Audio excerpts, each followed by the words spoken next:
Hello YouTube, this is Mahadeva the Thunder Lizard, and this is quite possibly the most important live stream I've ever done. This is live, question and answer. I don't know, I may be on a long time today because I'm sure I won't get through everything. We'll have to do it, have multiple live streams to get to everything. So this is for people in the United States. It's Tuesday, May 19th. Here in Australia, it's Wednesday, May 20th. And you need to understand that there has been a very serious attack upon your soul and upon your mind. And this is one of the most brilliant reptilian strategies that we have. In case you don't know, I am a reptoid. I am half human, I am half reptilian. I have been sent over 100,000 years ago. I've been undercover this whole time. I was sent here to infiltrate human religion. I helped crafted the religious lies that have been perpetrated over the lifetime of human beings, and it has gotten more and more intense. We are in a battle, literally, for the mind and soul of humans between reptilian deceptors and the divine and humans on the other side. I'm a hybrid. I'm half human and half reptile. And because I was sent to infiltrate human spirituality, they didn't see it coming, and I actually was empowered by divine spirituality, which has shifted me. And I am fighting for humans now. I have been really meditating and thinking a lot about this series that I'm now going to start, because what you need to understand is that the way the reptilians destroy your mind and your soul is they first learn how to control the conversation. Because if you were to see the conversation just objectively, you would reject what they're proposing outright. You would go, that's ridiculous. And this is where divine humans, when they seek to fight against reptilian lies, this is where they lose, because they end up fighting the battles that the reptilians decide ahead of time what the battle is going to be about. And this is how they manipulate people and how they hypnotize people into believing outright insane falsehoods. They start by getting you to think about things that have nothing to do with the actual conversation. They set the tone for what you feel. The first battle shot happens on the emotional level. This is where it happens. By the time you get to the actual battle over whether it's a flat earth or a round earth in this case, by the time you get to that, it's too late. Because what has happened is they have attacked you on an emotional level, which prevents your ability to even begin to think of anything else. So let me very briefly go over what the reptilian method is, so that you know how to understand what we're going to talk about. First thing you need to understand is that, I have to find my notes here because I get so wrapped up about it. So the first thing you need to know about the reptilian agenda. Ken, what is the reptilian agenda? The reptilian agenda is to trap humans, to keep them trapped in fear, and then to feed off of that fear, to keep them enslaved, to keep you from evolving spiritually and mentally. And as long as they can do that, they feed off of you. So you have to understand how that's done. If you don't understand how it's done, you're already dead. You're already toast. It's over. I am the first reptilian to ever break away from the reptilian collective and to tell humans what the truth is. And the first thing you need to know is how they first attack you. They don't attack you with a straight out lie. They don't just come to you with some ridiculous lie expecting you to believe it. Because here's the thing that you don't realize. First off, everything you know about the reptilians, we provided that information. So go online, doesn't matter who you're listening to, whether it's David Icke or whether it's your local pastor or whether it's the guy down the street, whoever is talking about the reptilians, every bit of information that they give you came from us. It's called propaganda. Again, it's so simple. It's so simple. But that's what they're so brilliant at. The reptilian agenda is to give you the most ridiculous information and have you just swallow it. How do they do that? This is how they do that. First thing they do is they want you on an emotional level. The moment that you're born, the moment that even before, when you're still in the womb, through the people in your life, there are reptilians in your life, people who have been taken over and who have been possessed, people whose minds have been warped and thwarted, and they become reptilian sleeper operatives and they don't know it. And so this could be your parents, it could be your neighbors, it's definitely the media, definitely everything you see on television, radio. It's sent in emotional thought forms, constantly being thrown at the base of your brain, your fight or flight part of your brain. And even before you get out of the womb, you're being bombarded with this. And the point of that, in the very beginning, the first thing that they have to do, because if they can do this one thing, then they can program you. But in order to program you, they have to break you. And to break you, they have to make you believe that you live in an empty, cold, cruel, arbitrary universe. The opposite of love is not hate.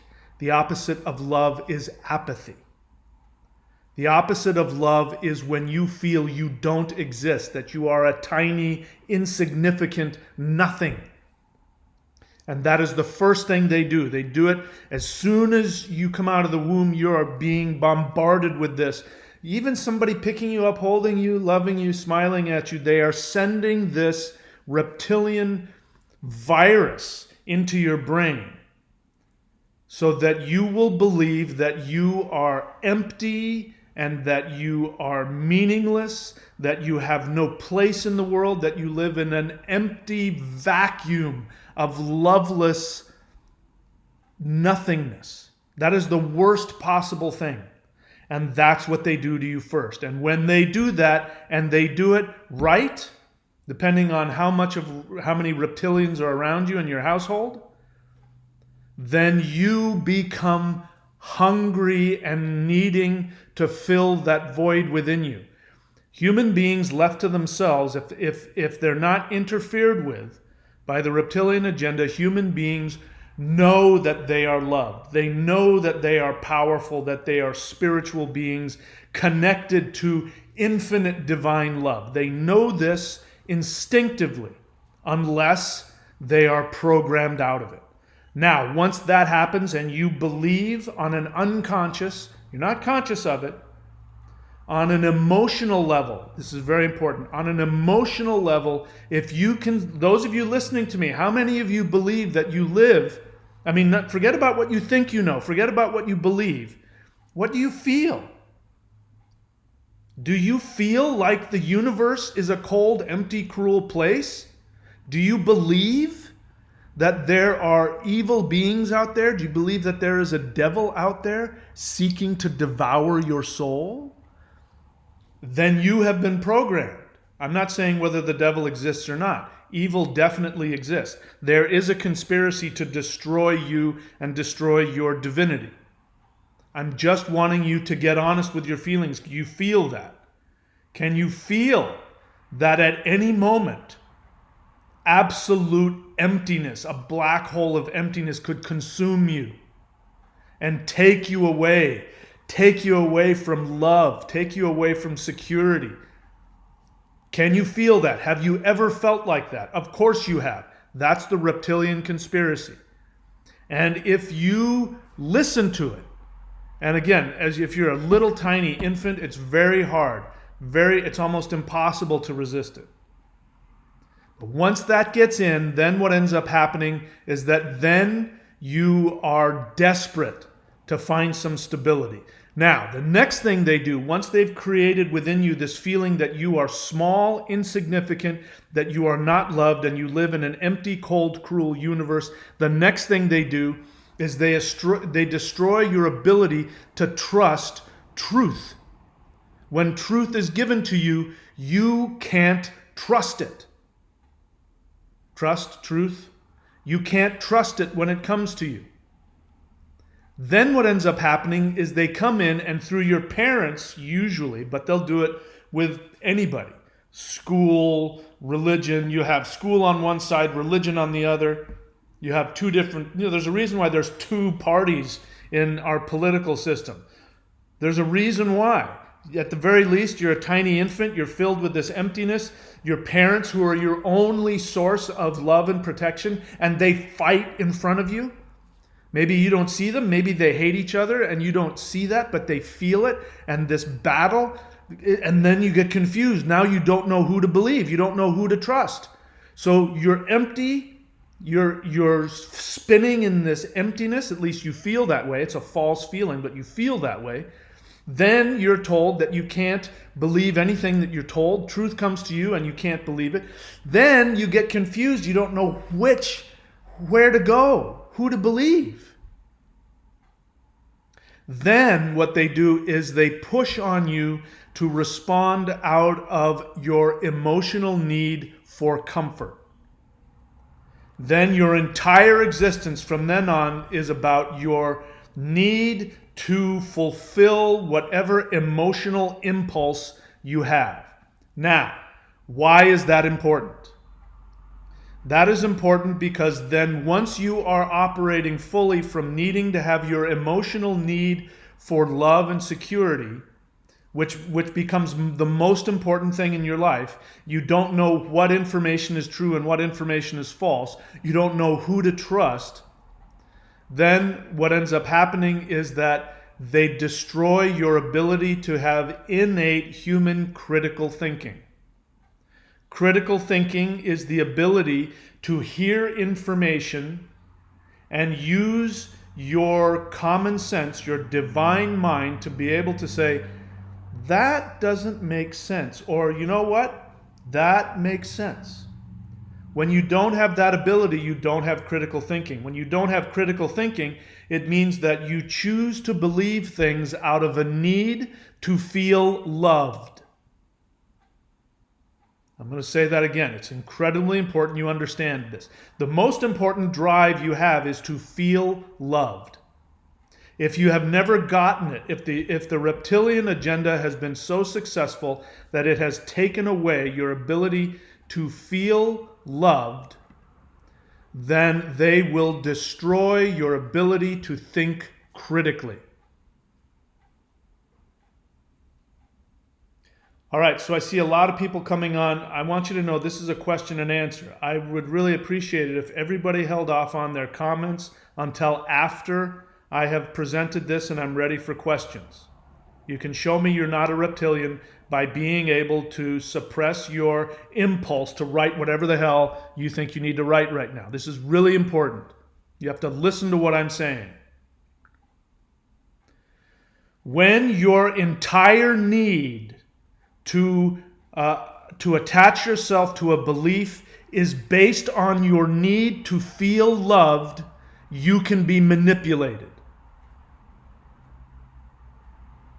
So we'll get to critical thinking. I won't get into it, but there are 4 basic questions you have to ask before you accept any belief that is given to you, any information. First one is, when is something 100% true and 100% false? Now, this is where they get you because they want you to either say this is true or this is false. Black and white thinking. This is how the devil thinks, the black and white. It's either good or bad. There is no gradation in the middle. The next question you have to ask is, When is something partially true and partially false? Next question is, when is something sometimes true and sometimes false? And then I skipped one. The question you have to ask beforehand is, do I have an emotional reaction to the information that is being brought to me? Because if you do, you're dead. It's over. If you are secure within yourself because you know you are divinely connected to infinite divinity and love, then somebody can come to you with something and you will not have an emotional need to believe or disbelieve, attack or defend. You will go, that's interesting. Tell me more. So you need to be able to know the information I'm going to give you is going to most of you, I can guarantee you the majority of you watching this are going to have huge emotional reactions to what I'm telling you. And that's how you know that you have been programmed. So, I could go on and on about that. I've done that in other videos. But first, what I'm going to do is get to what we are talking about today. So, as you can see here, flat earth, reptilian hoax, reptoids that lied about the cosmos. The most dangerous con job that you still believe. And this is the true and oldest reptilian conspiracy to destroy your soul. This is the oldest reptilian conspiracy in existence. So, when our ancestors go as far back in time as you want, but you only have to go back, in recent times, you only have to go back 500-600 years. But if you really want to go back to when this first most destructive reptilian lie came into existence, you only need to go back 2,000 years. If you go back beyond 2,000 years, all humans knew from their experience that the world was flat. They knew this because they saw it with their eyes. They saw that the world was flat. They saw that they were the center of the universe and that everything revolved around them. And then came these Greeks. Now, I've made some videos about the Greeks before, and I have problems with the empirical mindset that the Greeks brought with them, which actually started a lot of tremendous problems in the world. But the one thing that the Greeks had was mathematics. They came up with some amazing mathematics that we still use today. Pythagorean whatever. Triangles, isosceles, this, fractions, and they are the ones that started to come up with that because human beings left to themselves begin to evolve. And this is the reptilian agenda, is to keep you from growing mentally, spiritually. But the Greeks, because they were humans, they began to evolve. And they started coming up with these things called mathematics. And they started trying to figure out the world. Aristotle, was actually, thought of as the ultimate truth. Even Christians, even monks, the church still would use Aristotle. And if you didn't agree with Aristotle, you didn't agree with God. They equated Aristotle as like a prophet. But what ended up happening about 2,000 years ago is that Greek philosophers, because philosophy and mathematics went together. Mathematics was a spiritual practice. It wasn't an intellectual practice. It was a spiritual thing. So these Greek philosophers who used mathematics were doing it to connect on a spiritual level. We forget that. We don't remember that. They started coming to these conclusions that there's this phenomena that we can't explain, like planets. The word planet means traveler. So the word traveler, because planets used to travel across the sky. They still do. From our perspective, they travel across the sky. But planets would do these things where they'd go and they'd turn around and they'd come back and then they'd go again, and it didn't make any sense. things like whenever there was a lunar eclipse, that didn't make any sense either. How do you explain things like a lunar eclipse? All kinds of other things. Now, they didn't know how big the world was. We do. We've been, on all parts of that globe. We've seen it all. We've traveled to every known continent. We know what's there. They didn't know. They didn't have any clue what the hell was going on. So they're having to try and figure out through mathematics what the hell's going on. Now, we have been taught that the world was flat and that we live on a flat earth, and everything in our senses told us that until these guys came along and said, we have this kooky thing called mathematics that we're using, which is actually telling us that the world is round. And they started telling people that the world was a globe. And then came Christianity, which took the Old Testament and brought the Old Testament beliefs and said that can't be so. Because God's word says that we live on a circle, that the sun revolves around us, that we are the center of the universe. And so they burned whole libraries full of all of this knowledge that these Greeks supposedly had come to understand by trying to take the visible phenomena and trying to understand it empirically through things like philosophy and their religion and mathematics and observation and experimentation and all kinds of other things like that. But Christianity came along and said, no, this is the word of God and this is blasphemy. And they burned all those books. And all the way up through until Copernicus and others who had to put their lives on the line started saying, no, we live on a globe. And then what ended up happening is that the globe understanding became common knowledge. And that became the science of the day. And it's been like that for hundreds of years. Until recently. Until recently, now we're seeing flat earth philosophy coming out, and there's a real big push. I mean, I don't know what the percentage is, but there's a huge percentage of people who believe that the earth is flat, and that is new now. This is the new, strange, alternate understanding. I'm going to reveal to you where this came from.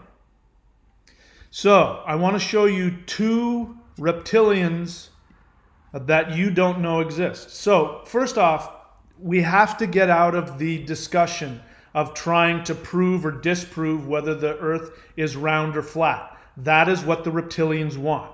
If you can get into a discussion about that and trying to prove or disprove it, you are owned by the reptilians. What you first have to do is see each side of the belief. Where is the emotional attachment?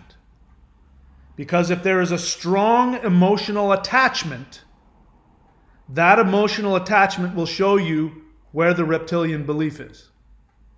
So let me ask you, between the two, who has a stronger emotional attachment to their beliefs? Is it the flat earthers or is it the globalists? Who has a stronger emotional need to prove or disprove the other side? I'm gonna show you something that I found the other day. So I've been doing some research on this, and I found that there was, for the flat Earth people, which no longer. This is very strange. I don't know what happened here.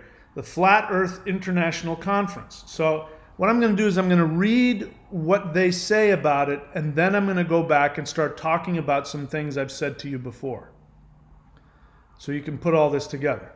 So here it is. This is from their website, the Flat Earth International Conference. And it says here, special announcement. The Flat Earth revelation is nothing short of profound. Flat Earth changed everything. That is not entirely true. Because Flat Earth was the norm for thousands and thousands and thousands of years.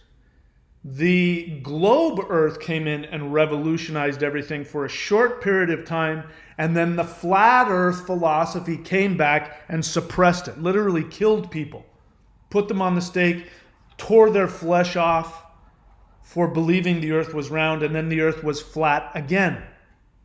And then the Earth became round. So the idea of a round Earth is a very new concept.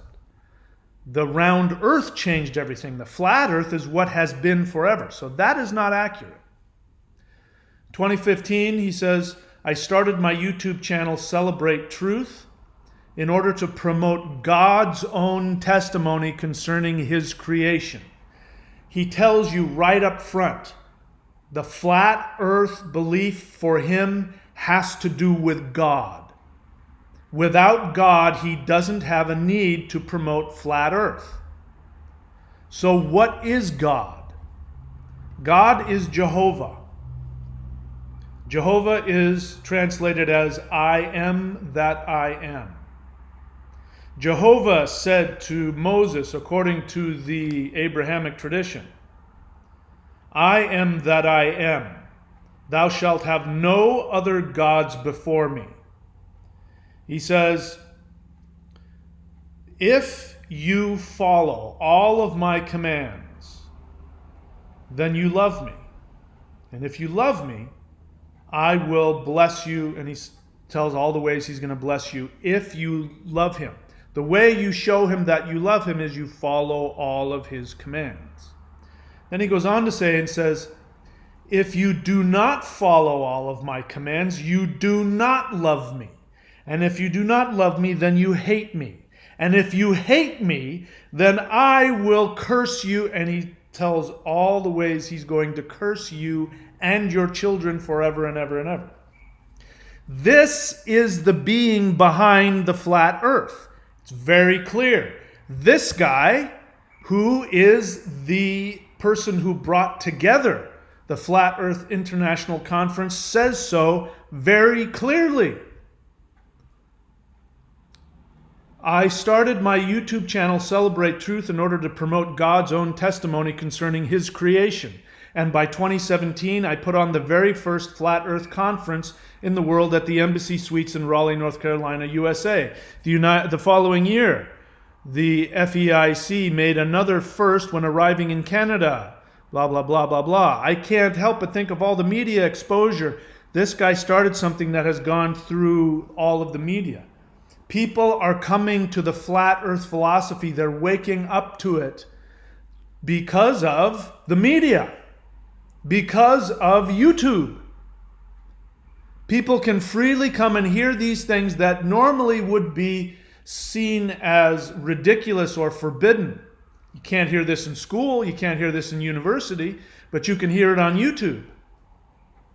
Remember what I said about what the reptilian method of indoctrinating you is. The first thing that they do, the moment that you come out of your mother's womb, you are programmed to feel that you live in a cold, empty, lifeless universe, that you are not loved, that you live in emptiness. And it's not just that you're hated, nobody even knows you exist. You live in an empty, infinite, cold universe where there is no love. Nobody even knows you're there.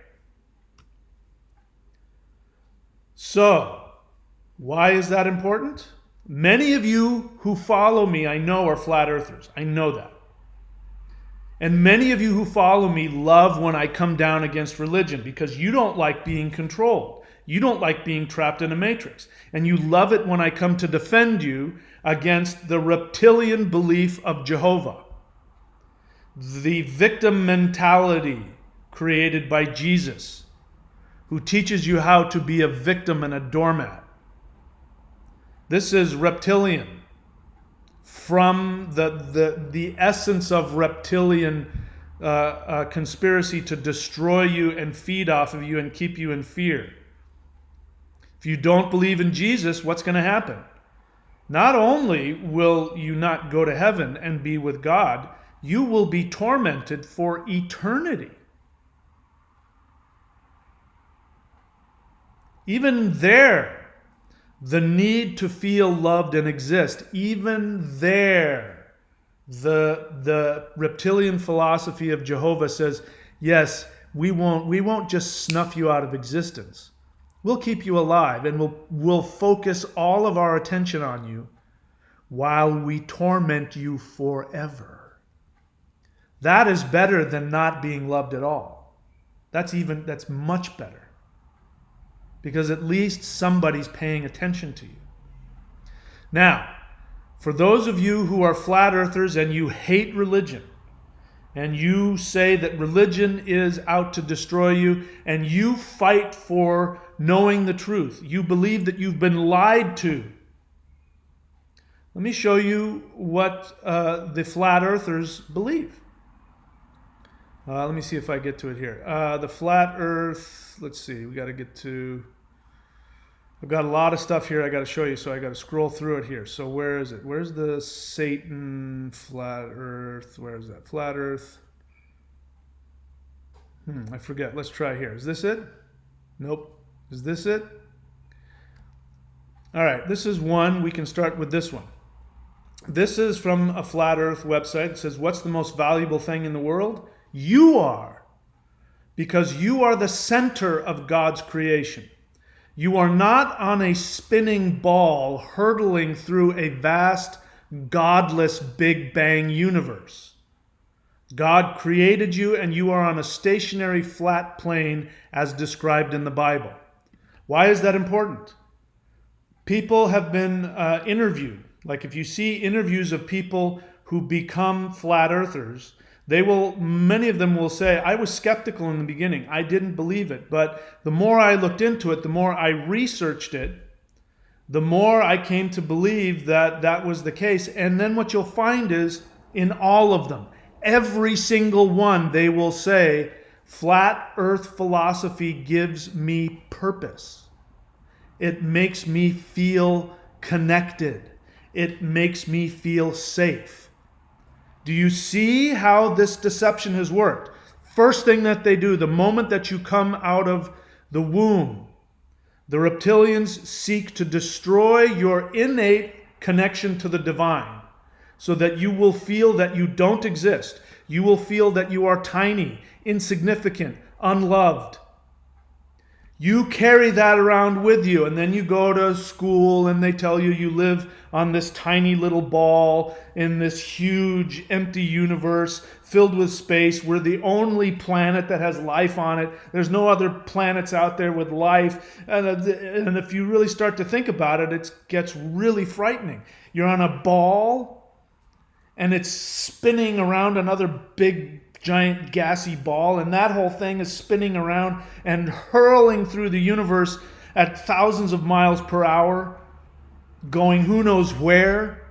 There's comets and asteroids flying at you at any given time.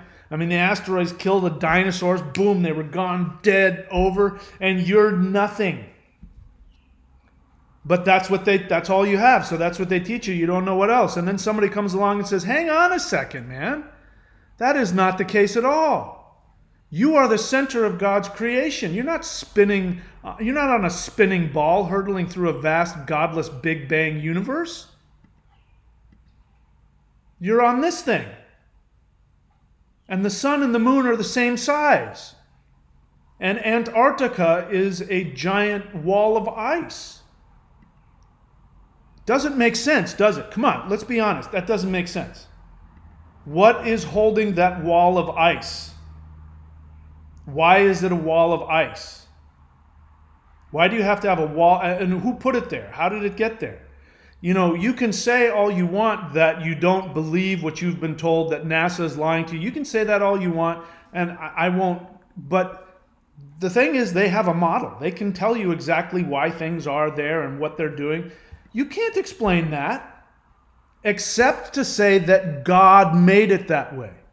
So those of you who aren't religious and you're flat earthers and you're watching this, you are being conned into believing the reptilian religion of the Abrahamic Bible. No, I would never believe. I don't buy into that at all. Well, then explain that. Who put that there? How does it work? In order for that to work, you have to destroy gravity. So that's the first thing the flat earthers will do, is they will say gravity doesn't exist. They won't tell you why it doesn't exist. They just tell you that it doesn't. Then they'll do all kinds of things to try and ridicule it, but you ask them, well, what keeps you on the earth? They don't have an answer for that one either. I mean, they'll give you words. Words will come out of their mouth. But if you ask them to define it, they won't. You know why it doesn't work? It only works if you believe in God. That God created this flat earth and put it on there and is keeping things going and, blah, blah, blah. I mean, we'll in other videos, we'll go into, each one of their arguments. And again, what's different between me and the scientists, because there's also plenty of scientists out there who are refuting flat earth, but the reason why nobody is hearing them, and I hope that I have a different result, we'll see. But the reason why flat earthers won't listen to anything they say is because the scientists aren't understanding that every single person, every single one of you who believes that the earth is flat, it's because you're coming from a place of emotional need to feel that you aren't living in an empty, loveless universe. You desperately need to feel safe and loved. And the scientific model makes you feel alone and unloved. And it frightens you. This makes sense because you can understand it, and whether you realize it or not, you think that God created it for you. Now, let me flip around on you here for a moment. My father was a physicist and he was a committed Christian. I'm not a Christian, obviously. My dad was a very successful physicist. They are still trying to figure out his equations to this day. There was a point where, it may still be true, but there was a point where he designed more satellites than any one man in the world. The first time I came here to Australia was in 1982. And because of who my dad was and what he did for the space program, he didn't work for NASA, he worked for Hughes Aircraft and TRW, places like that were contracted out to NASA. And because of the things that he were doing in the space race with the Russians, he said, when you get off the plane, you won't see them, but there will be agents to make sure that you get on and off the plane safely. The reason for that is that there was a fear, because of who my dad was and what he was doing, that the Russians would kidnap me and use me as ransom against the United States government to get secrets, or to go directly to my dad to get secrets, because he had, all the kinds. My dad was big in that. But he was a devout born-again Christian. And he would sit in front of me with the Bible, and he would open the Bible up to Genesis. And he would explain Genesis from a scientific perspective. And this is what the incredibly stupid religious people don't understand. That if you read the Bible from a scientific perspective, it's not 7 days, it's 7 epochs. And he would go into each one of these days and he would say, this lasted for X amount of billion years on the first day. And then he would say, what it means here is this. On the second day, this meant this lasted X amount of millions of years. And the third day, and so the 7 days of creation turned into this, wow. It's like he took the Bible, it was obvious, this is God had to say this for these people because they didn't have science. But with science, those 7 days become 7 epochs of creation. And then he would go into explaining the difference between evolution and adaptation. And if you listened to him, you would be able to listen to everything that was said about evolution and see it that was God's chosen method of creation. And he would be able to prove God through the Bible and science. You religious idiots are so stupid, you don't know how to do that. You want to know why? Because you're not educated. If you get a little bit of education, it doesn't mean you have to throw away your spirituality. You fucking idiots. Your reptilian brains have kept you trapped. This right here is a prison. Two-dimensional. It forces you to think in 2 dimensions. It forces you to stay trapped. You want to escape the matrix? That is the matrix right there, ladies and gentlemen.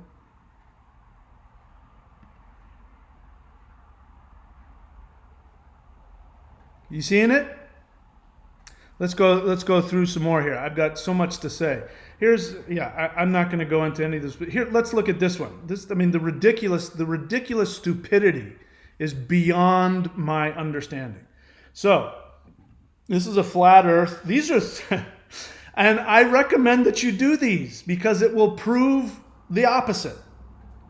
3 experiments you can do at home that prove the earth is flat. Jump!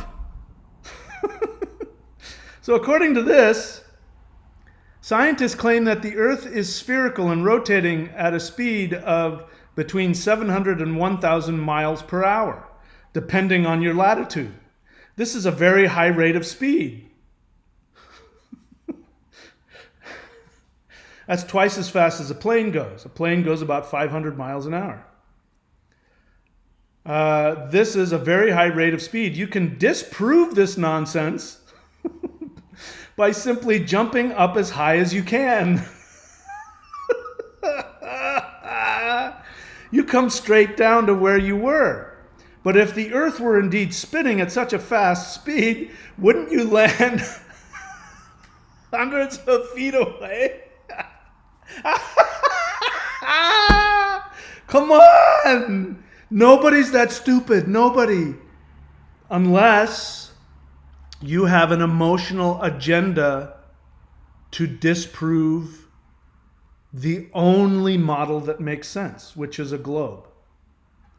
If you don't have an emotional agenda, if you're not gripped with fear over the idea of living on a tiny ball in a huge infinite expanse of emptiness, unless you are not gripped with a fear of that, I don't forget what I'm saying. If you're filled with that fear, then your common sense flies out of your head and you go, that's right. The earth is flat. Whew. But, and then listen to what it says. Listen to what it says. If you were to stand in the flatbed of a truck going 75 miles an hour, it doesn't matter whether you're going 75 or 10 miles an hour or 100 miles an hour. The rate of speed means nothing. If you were to stand in the flatbed of a truck going 75 miles an hour and jump straight up, what would happen? You wouldn't fall straight down. You would fall out of the truck. Really? Obviously, this person never even attempted that. If you don't have to, if you think that's too scary, no problem. Sit in the back of a truck going 75 miles an hour and then take a ball and just drop it. Take a ball and toss it up in the air. Now, if it goes past the bed of the roof of the truck and hits the wind will take it.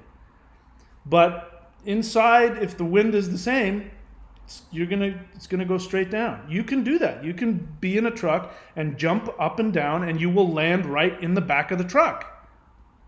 Why is that?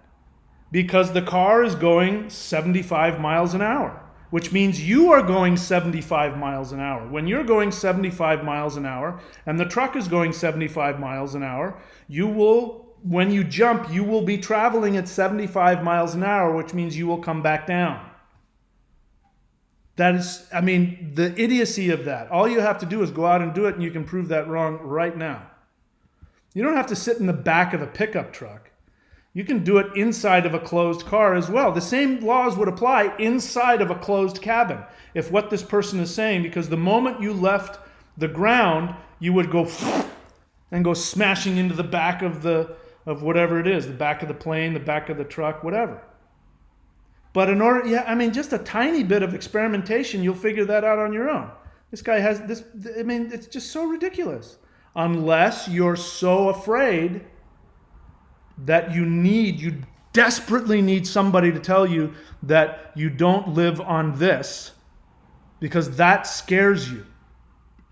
But if you live on this, you're safe. Okay. Here's another one. Since if the earth is supposedly a sphere, if naturally comes to assume that, let me see, I have to make this bigger so I can read. Since if the earth is supposedly a sphere, it naturally comes to assume, well, somebody's got some really great English skills there. It naturally comes to assume what would happen to people below the equator. Like in Australia, since they are underneath the sphere, wouldn't they fall off? This is where scientists come up with mumbo jumbo like gravity and centrifugal force to explain away their theories. Well, when it comes to that, you don't need centrifugal force to explain that. Gravity explains that actually perfectly. What is gravity? Do I need to explain what gravity is?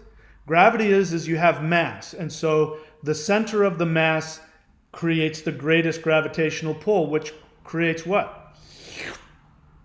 A ball. So anything on that ball, as long as it has less mass than that ball, is going to be stuck to that ball. It doesn't matter where you are. But listen to this. Here, listen to the assumption here. Look at the globe here. The only reason that you see here the continent of North America is at the top and that South America is at the bottom is because that's how they chose to look at it. If you turned the camera upside down or sideways, it wouldn't matter, because in space, there is no up, there is no down. There's just infinite directions. So it's an arbitrary thing to talk about the top of the world and the bottom of the world. Why would you, if it is a globe, the reason why gravity works is, the reason why you don't fall off is because there's this thing called gravity. Now, look at how big that globe is. Imagine this person over here somewhere in Middle America, bumfuck, whatever the hell it is, that goes to church and gets told this garbage, is living over here in the middle of nowhere, America, and somebody says, take out a balloon. That's a sphere, right? Yeah. Now try and stick something on the bottom of the balloon. It's going to fall off, right? Well, do you want to know why? Because there's this much bigger ball underneath it that has far more gravitational attraction than the tiny balloon. Why is that so hard to understand? It's not. It's incredibly easy to understand. It's hard to understand because to live on this is far too frightening, because in their minds, their idiotic reptilian minds, this means that you live in an empty, cold, cruel universe. Don't believe me? Let's hear more of what these guys have to say. They say, sorry, let's see what else. I'm not making this stuff up. They're telling me this. There's this one, there's this one. Well, look at this one. All right, we don't have to look at that one. There's more. Let me see. Flat Earth 4, is that the one? No. Flat Earth 5. There we go. Satan's globe earth lie. The Big Bang and evolution explain life. You were an accident. Now, as I already shared with you, my father, who was a physicist, an astrophysicist who put satellites up into space, could sit in front of me with his Bible and explain to me why science proves that God created you. That is a reptilian, idiotic assumption. You were an accident. The only reason that they write that is because that's how they feel. So understand that everything in the world, from a human being perspective, everything is called psychological projection. If you don't know what psychological projection is, let me write it out for you. Psychological projection. Look it up. Now, my dad used his psychological projection. He was a devout Christian. When he read the Bible, he projected onto it his understanding of the universe. And his understanding was that the bigger the universe, if there's only one planet that has life on it, that proves that human beings were created by God and that they have a very special purpose. But if you live on a flat earth, you're not all that important. That's his perspective. That's his projection. These people's projection is, I feel empty. I feel as though I don't exist. I feel as though I am not loved. When you show me that globe, it makes me feel all of that, and then I project onto it that I'm an accident, that God doesn't love me. But if you can make it really small and you can imprison me in a two-dimensional matrix prison, I will feel better. And so then I will say God loves me. It is all completely arbitrary. I could make the argument that a globe proves God and that a flat earth means you are nothing. It all depends on your psychological projection. But in order to have the psychological projection, as they say here, look at this, you are worthless. You were an accident. In order to have that projection, it means you have to start with it. So whoever this person was, when they were born, the reptilians did their job. They made this person feel like an empty, unloved nothing in the middle of empty, arbitrary nothingness. And so when they went to school and somebody showed them a ball spinning in space, on an unconscious level, they felt God didn't exist. Whereas my dad, who became a Christian after he was a scientist, he didn't give up science. He became a Christian after he was a scientist. He went, oh my God, the Bible makes so much sense to me now. Look at that. Look at how beautiful God's creation is, that out of all the infinite universe, there's one planet. And God put us on this planet with oxygen and with animals and with oceans and with clouds and rain and the moon and sunshine, and it all works in this perfect way. And he could explain to you why the moon creates the tides and how the moon and the sun and the ocean creates storms, which then take things and put things in the atmosphere, and then plants grow, and then people are alive, and oxygen, and how, we were really afraid in the 70s that we would lose all the oxygen because all of the forests were getting cut down. And he would say, don't worry about it. The oxygen comes from the ocean. There's far more oxygen coming from the photosynthesis in the ocean than in any of the other things. That was a Christian man telling me that. You fucking moron Christian, flat-tards don't understand that science would make your religion amazing if you could just open your fucking mind for 2 seconds. You're a bunch of frightened idiots. What you see up here, Satan's globe earth lie, is how you feel about yourself. The Big Bang and evolution explain life. You were an accident. We evolved from primordial soup. We are specks in the universe. Some people are more valuable than others. That is my favorite one. Where did you get that? How does a globe earth bring you to the conclusion that some people are more valuable than others? Where does that come from? It comes from you. You, as a tiny infant, when you were born, the reptilian lie penetrated, and you believed that you weren't as valuable as other people. It's not coming from anything having to do with whether or not the earth is a globe or flat. It's all coming from you. All of it. Foundation for the New World Order, you are worthless. That's what you believe about yourself. Your hope, like a little infant. Little infants, as you know, if you don't wrap them up tightly, what happens? They start to cry. Because they don't feel comfortable unless they're being hugged. A big empty universe is like an infant that isn't being swaddled and tightly held. It feels alone and it starts to cry. The flat earth.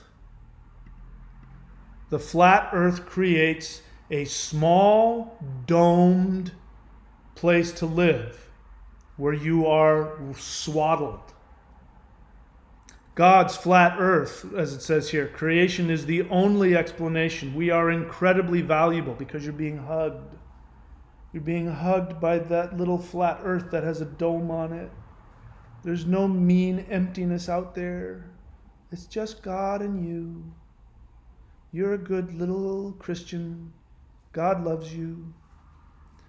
We are incredibly valuable. The Bible is 100% true. Remember what I said. Critical thinking starts with 4 questions. The first one is, when is something 100% true and when is something 100% false? You're not given a choice of anything in between. So the Bible is 100% true. You can't be like my dad, who was a committed born-again Christian, who knew when something was symbolic and when something was used to explain things, and he could say, this is still true, even though on a scientific perspective that's not exactly right, but the essence of it is true. You can't do that because you're an infant. You're an infant who's afraid of being lost. I mean, think about the arguments. Let's think about the arguments.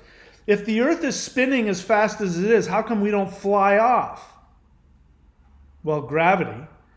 But that's coming from you. You cannot tolerate the thought of being thrown out.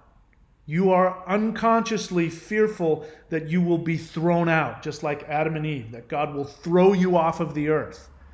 So of course it can't be spinning, because if it was spinning, I'd fly off of it. That's your unconscious fear. That's happening on an unconscious level all the time. In your reptilian brainstem, you are deadly afraid that God will kick you off of his planet. Unless it's flat and domed. You can't get out of a dome. So you want to be put in a prison, controlled by 10 commandments, by a jealous God who keeps you under a glass for his own pleasure. Not even for yours. You're not allowed to have your own pleasure. You were created for God's pleasure. That makes sense if on an unconscious level you believe that you were an accident, that you evolved from primordial soup, that you are a speck in the universe, and that some people are more valuable than others. Meaning, there are people that are more valuable than you. If you feel that way, then being trapped under a globe, under like this, this glass dome on a flat earth where you're imprisoned by 10 commandments, that is much better than being a tiny speck that was an accident, that could fly off the spinning globe at any moment. Do I need to say more? I've got so much more I want to say, but we'll get into we'll do some more, but we'll get into some questions. Now again, look at all this. I am not going to respond to anything other than a question unless it's for my own entertainment.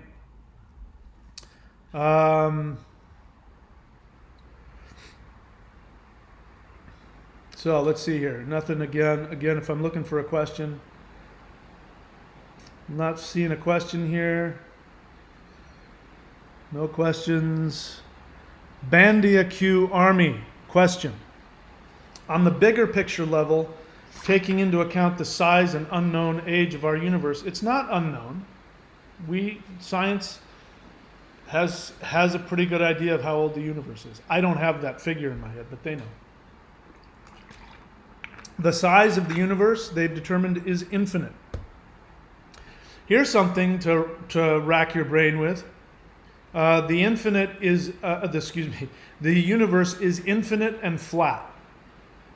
What that means is that there were theories that the universe, like a globe, bent in on itself, and that if you started going in one direction, that eventually you would end up right back where you started. That was, like being in a Pac-Man game where you go off one end and come out the other. So science was playing around with that for obvious reasons. That people can't comprehend infinity. We can't comprehend it. But based on the latest scientific models, the universe is infinite and flat. What do you think of that? Flat meaning that it's not, I mean, there's really no up or down. It's all infinite in every direction. Think about that. Infinite in every possible direction. Oh my God. How frightening is that? Who wouldn't want to live on a flat earth, domed, little, snow globe? Who wouldn't want to be in that? Be safe and cozy in that? So, taking into account the size and unknown age of our universe, how do you think other humanoid race beings are getting out from underneath reptilian agenda? How am I supposed to know? Again, if you want to know where the reptilians came from, go research Michael Harner, because he's the only source besides me that you should listen to, because I am a reptilian double agent. So you can listen to me, because I'm telling you exactly how they did it and how we messed with your brain so that you would be primed, even in this scientific age, with proof and video and moon rocks.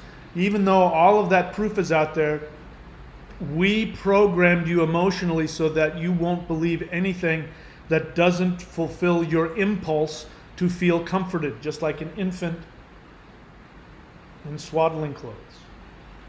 I did that to you as a reptilian. You want to rebel against the reptilians? Start being willing to understand, like my dad did, how science and religion can work together. I know it's hard. It's hard. I know. It's painful. I understand. It's frightening. But it can be done. Why that's not that question doesn't serve you. Reptilians were sent here because of a battle that raged between them and the other races in the universe, and they were driven here. They did that part of the Abrahamic tradition that says they fell. That part is true. They were literally thrown here. And they were sent here to do exactly what they did, which was to create all life. That's why all animals have a reptilian brainstem, because they started being reptilians. But if you want to find out about that, go find out Michael Harner's experience on reptilians and where they came from. Let's see what else. Bandy, a question. I mean, as a society as a whole. What do you mean as a society?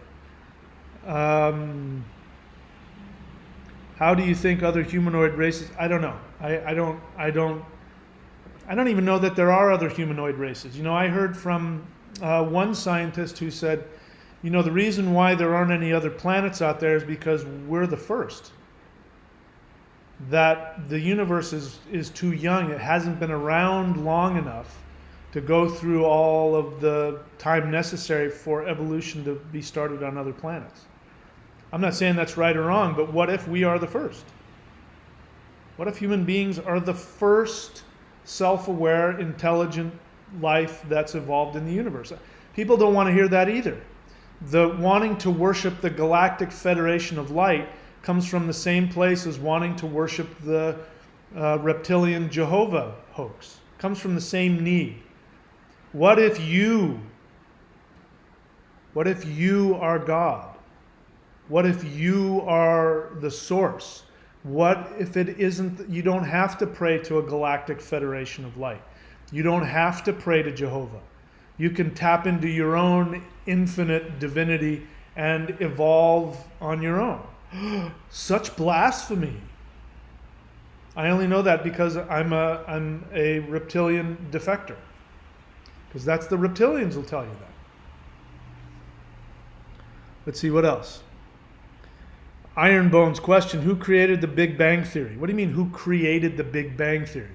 The Big Bang Theory is a scientific theory seeking to explain how things came into existence. Scientist. I don't know what the guy's name was. Again, my dad, the born-again Christian, could sit here and tell you why mathematically the only way that matter could turn into what it is from a Big Bang. And, here's another thing. The Big Bang is the best. If you want to say that God created the universe, the Big Bang is the best way to explain it. Well, how did God create the universe? He just went, boom! You guys are such idiots. Why? I mean, seriously, you guys are handed these really amazing, explanations for, and then go, yeah, it was a Big Bang. Now the Bible says, let's get back to your eternal soul. And you get wrapped up in these conversations about, that the Big Bang means that God didn't exist. I mean, seriously, why? The answer to my own question as to why they can't do that?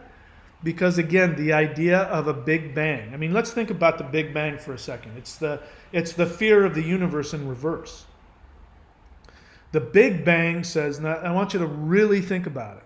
Really let yourself go there emotionally.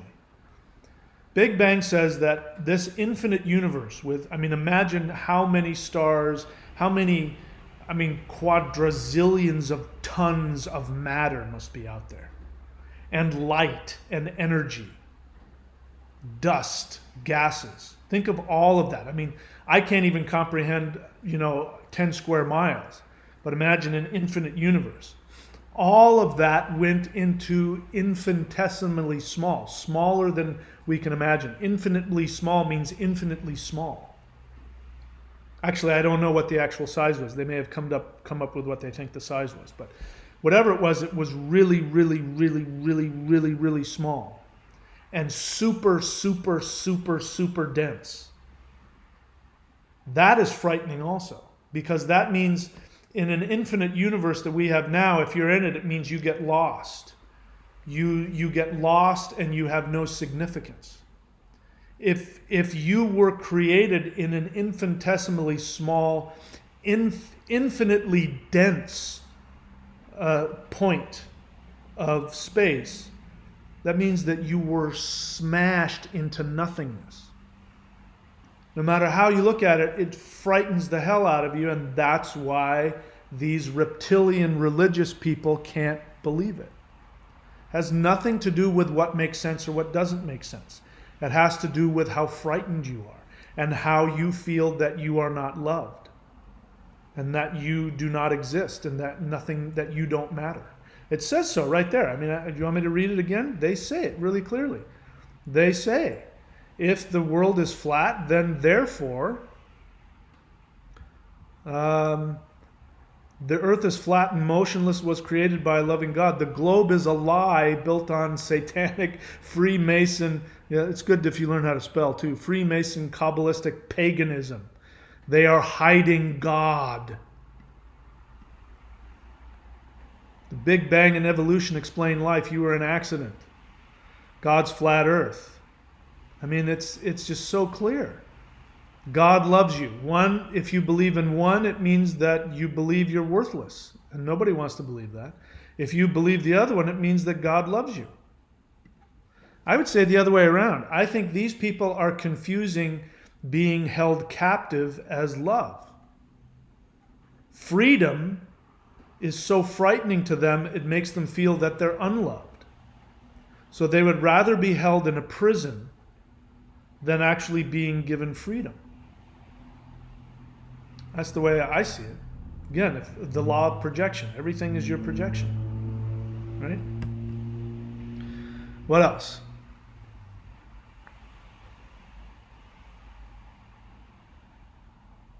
All right, I'm still looking for questions, you guys. Iron Bones question, did Greeks exist? Of course they did. I don't even know why you're asking that. Let's see here. German engineering, reptilians are demons. That's right. So that means Jehovah is what? Jehovah is Satan. Jehovah is Satan. I'll say it again. Jehovah is Satan. I mean, how many Christians are just, they can't believe what they just heard. Oh my God. It means you've been worshiping the devil this whole time. Because what does God say? God says, I created you in my own perfect image, and yet you are imperfect.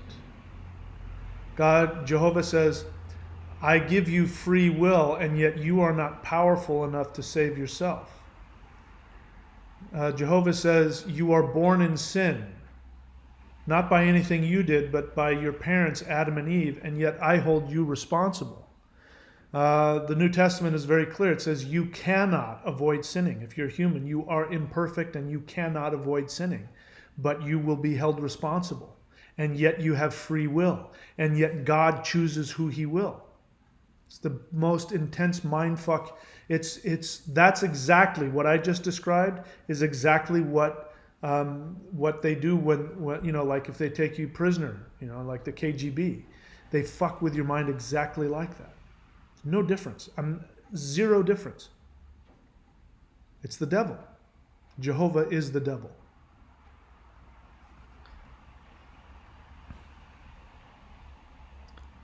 See what else?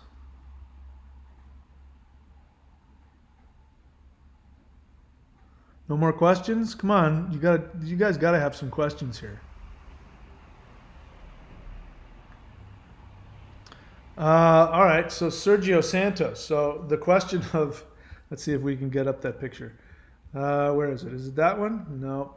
Is it that one? That one. All right, so we've got the flat Earth model there, which, that white ring around the side there, that is a wall of ice.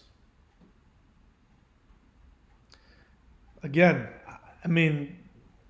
say what you want about science, they can explain everything from like mathematics and all kinds of other things, why things are what they are.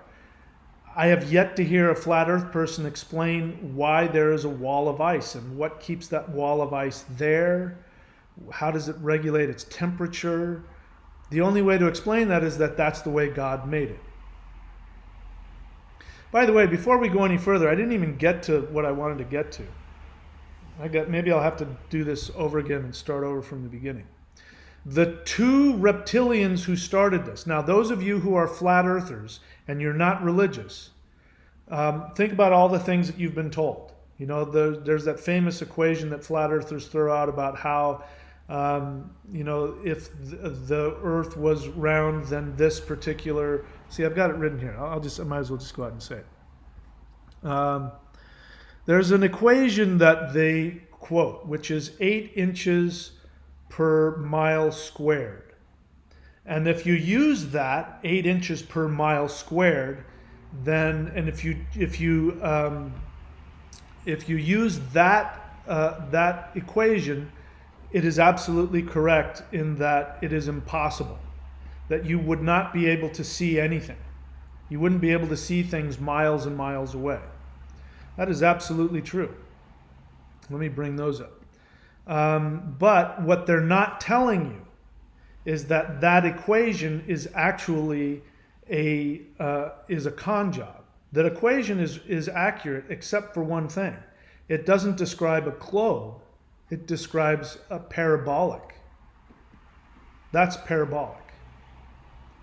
That's 5 miles. So I want you to think about how much 5 miles is. They're saying that the Earth is that small. That would make the Earth like this thing that went like this. It wouldn't be a globe. It would be this weird little like grain of rice. That's what they're trying to say there. And of course, that's absolutely right. If the Earth curved that much, means it would have to be really, really small. So you're talking about either that or you're talking about a really tiny. But that's not what's important. What's important is that their equation of 8 inches per mile squared is not accurate to the circumference of the Earth at all, and they know it. Here's another one. So yeah, if that were the case, then of course you wouldn't be able to see anything. But how is it that you hear flat earthers say that? They say, and this is something that all flat earthers will say. All flat earthers will say, well, that can't be true because the circumference of the Earth is 8 inches per mile squared. Where did they get that? From these two guys. Let's see, where is he? Let's see, he's right here. This guy here, the guy on the right. That guy's name is Parallax. He even uses his reptilian name of Parallax. But his human name was Samuel Burley Robotham. So let me write this down so you can go look it up. Parallax, because I'm not making this up. It sounds like I'm making it up. His name was Parallax. That's his reptilian name. The guy had such amazing hubris that he didn't even try to hide his reptilian name. Samuel Burley Robotham. Let me just get that in here.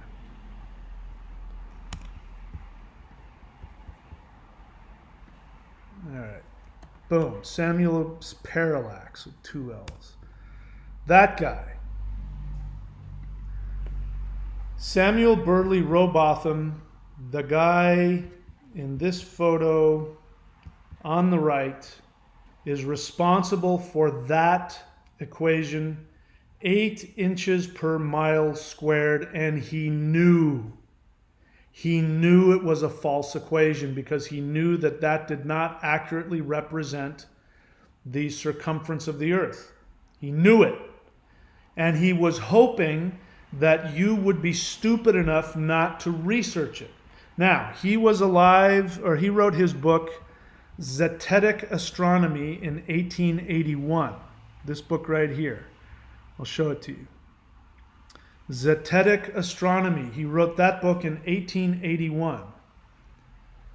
And in that book, I believe those pictures I showed you came from this book, and he gave you the equation of 8 inches per mile squared. And to this day, flat earthers use that. They go in front of, I've seen them go in front of, councils and go in front of, they don't realize that obviously they're not educated and they're not scientists and they don't have any clue that that has nothing to do with the circumference of the earth. And so they quote that. And if that's true, 8 inches per mile squared, if the earth was either that tiny or that much of a parabolic, weird-looking grain of rice, then yeah, it would be impossible. It would be impossible to see more than, a few hundred feet or a mile or something. But that's not it. But this guy right here on the right, take a good look at him. That is the reptilian operative who came in 1881 when people didn't have access to books like we do now. I mean, you'd have to really go out of your way to find mathematics. They sit at home in their house, burning, whale oil or whatever it was just to be able to see at night. And they didn't have even a radio. They didn't have internet. They didn't have any way to look anything up. They just had to take what he fed them. And he gave them false mathematical equations and then gave them cute little pictures like this one, so that you would go, oh, if that's what it would be, of course the earth isn't that round, and that would, of course not, it can't be true. And to this day, flat earthers quote 8 inches per mile squared, or whatever the hell it is. That's for a parabolic equation. The earth isn't parabolic, it's a globe. And another thing I want to get to, we'll talk about this, we'll do a whole video on this one. But why do you think, let's take a look at the globe here for a moment. Why do you think the reptilians want you to be afraid of that shape? Why do you think they want you to hate that shape? Because be clear, people hate that shape. Flat earthers hate it.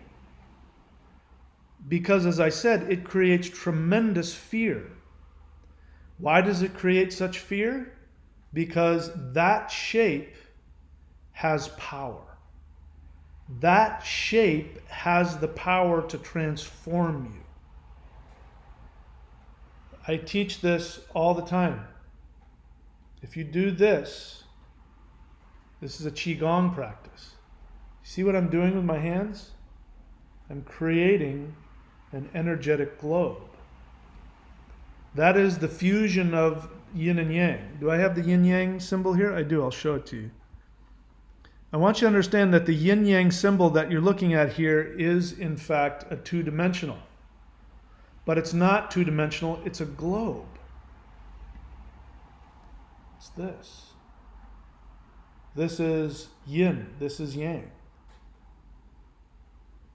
This is yin. Now it switches. This is yin. This is yang. It's a globe. You do that practice, you will evolve. You will get tremendous power. You will be like God. That is the forbidden fruit that you're not supposed to eat. That's why the reptilians are working so hard to teach you that the world is flat, so that you will not access real power. If you access real power, you will evolve and you will become invisible and omnipotent. They won't be able to see you. They won't be able to control you.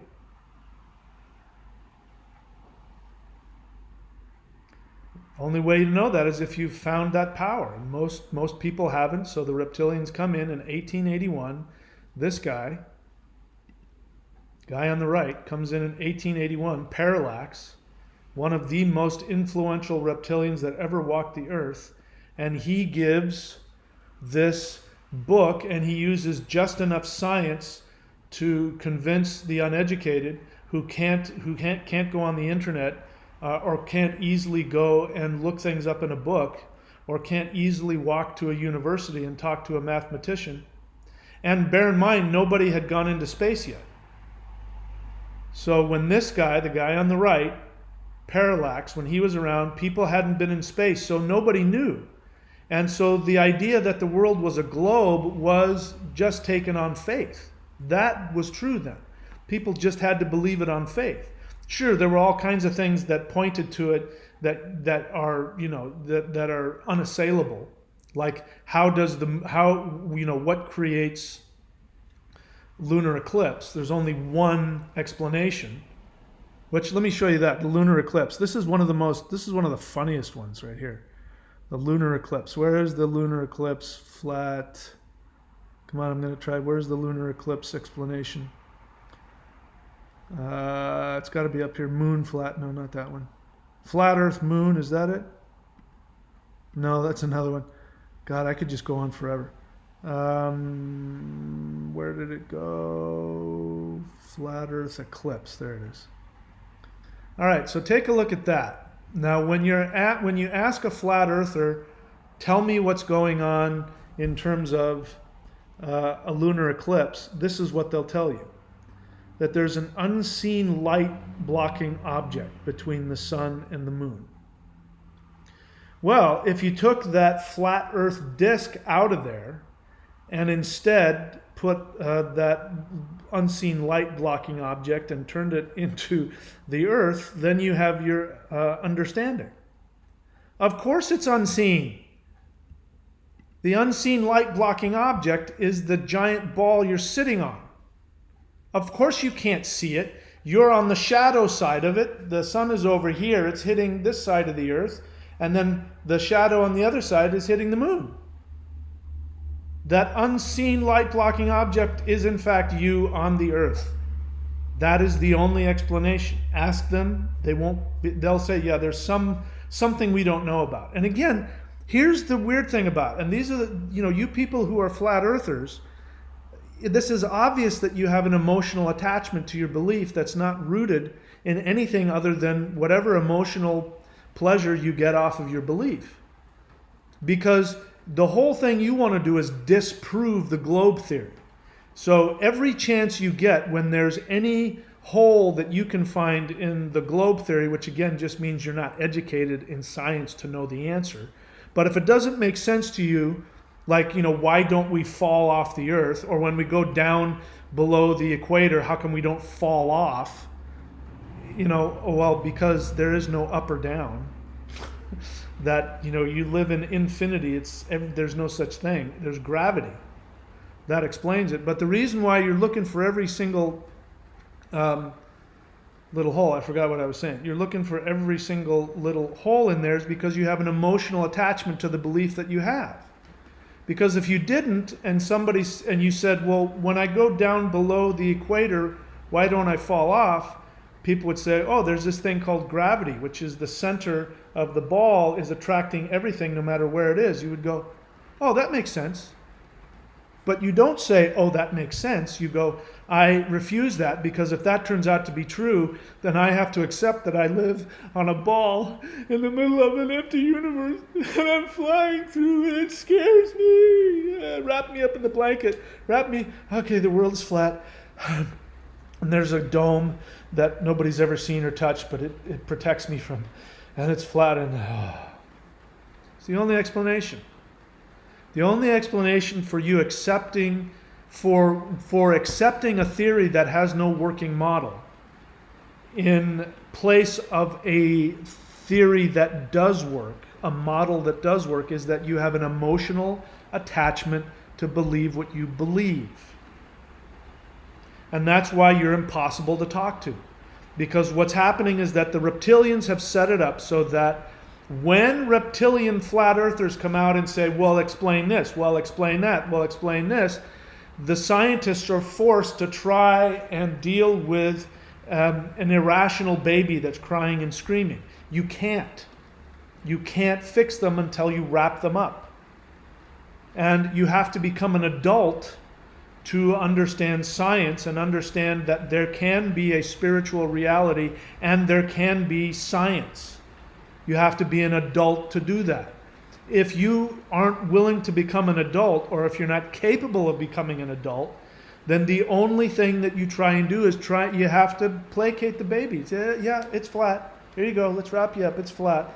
Let's put the thing in your mouth. And that's why it's impossible to talk to you guys, because you're not willing to put your theory and go, what is wrong with my theory? Let's take a look at the flaws. The biggest one is, that I can think of, is what the hell is creating these ice walls and keeping them in place? There's no natural scientific explanation for that unless you bring God into it. If you don't bring God into it, there is no reason for there to be a wall of ice. You can't explain it.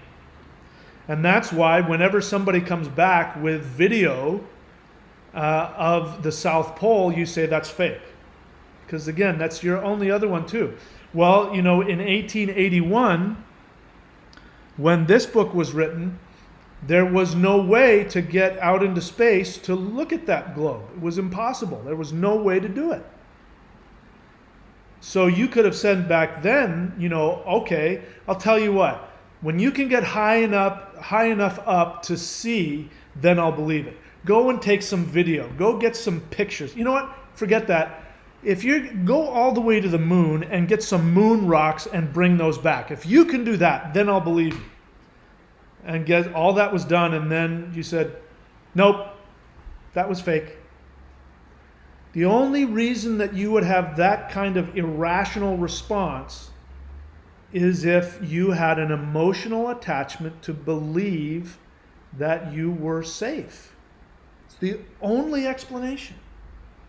Even if you say NASA is lying to you, you still can't explain all of the video, all of the pictures, unless you just, like a child, say, no, that's fake. It's like, two kids playing a game, and one they both say dibs at the same time, and then they start going back and forth. No, I did. No, you did. No, I did. No, you did. Infinity. It's just the most childish response ever. There's no way that you can take every single video and every single photo, every single film from space and debunk it. You cannot do it. It is not possible. So your only response is to say it's CGI. And yet, if you climb to the top of a mountain, like, let's see, which one is it here? Is it this one? If you climb to the top of a mountain, or in a plane, so this was obviously taken from a plane, you can get that high and say, look, it's flat. You trust that photo, but you don't trust somebody else's photo. So what's preventing me from saying that that's fake? That's CGI. It would be the same as if you went up in a plane and took that photo and brought it back and I said, no, that's fake. I mean, what do you say at that point? That's all you guys are doing.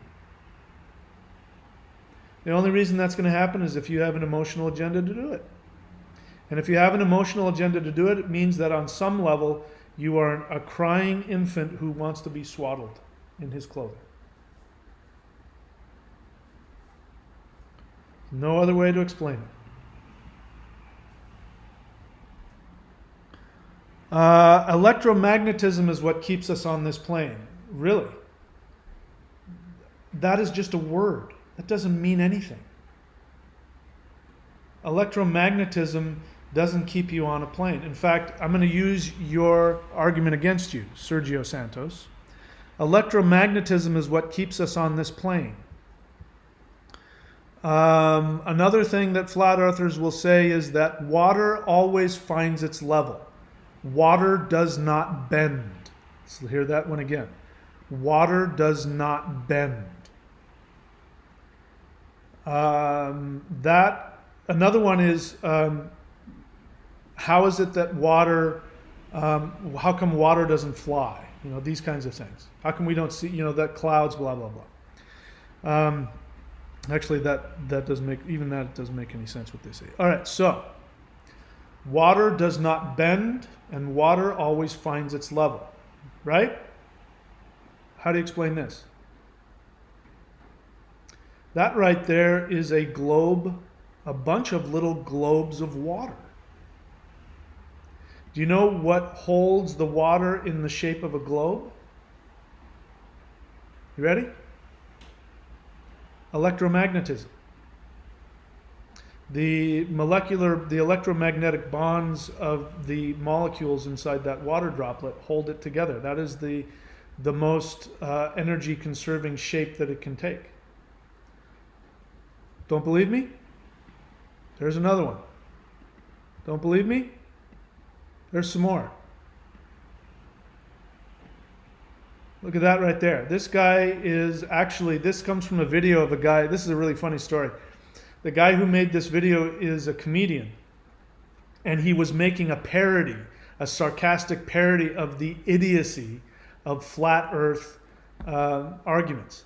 And he did such a good job at being a straight man of doing it, thinking, I mean, I was busting up laughing. It was so funny. But people took him seriously, and a bunch of people unsubscribed from his channel because they thought he was a flat earther. That right there, he says, I'll prove it to you.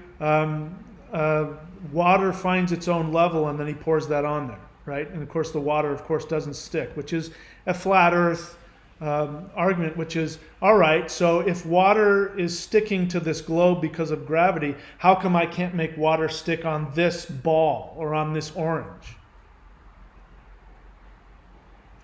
Because that ball that he's holding, now look at the size of that ball and compare it to the size of that ball.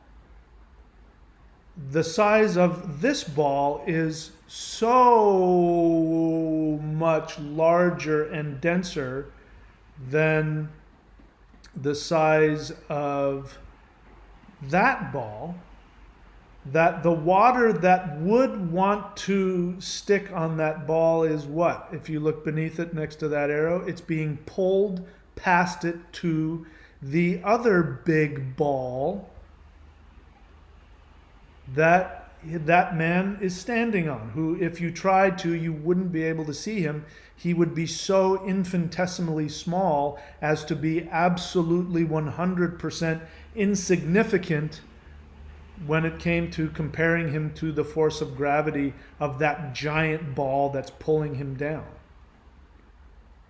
So your argument that electromagnetism is what keeps us on this plane is destroying your explanation that water can't curve. Because obviously it can, And the thing that makes it curve is the very thing that you think is preventing water. So which one is it? I mean, if I just use if I use your science and I just make a logical conclusion based off of your science, then I could say electromagnetism proves the world is round. How do I know that? Because the world is covered by water. And what does water do left to itself? It becomes a drop. It becomes a globe. You have now just proved incorrectly, but your own argument has proved that the world is round. Now we have two reasons to believe that the world is round because of gravity, and if you don't like that, electromagnetism will force the world to become round. See what I mean? The only way that you hold on to these beliefs is if you have an emotional attachment to it. And that emotional attachment forces you to make irrational conclusions. And you will defend your irrational conclusions because if you don't, you believe that you will fade into non-existence and you won't be loved. Sergio Santos, the only reason you believe that electromagnetism keeps you on this plane is because you are scared to death that nobody loves you.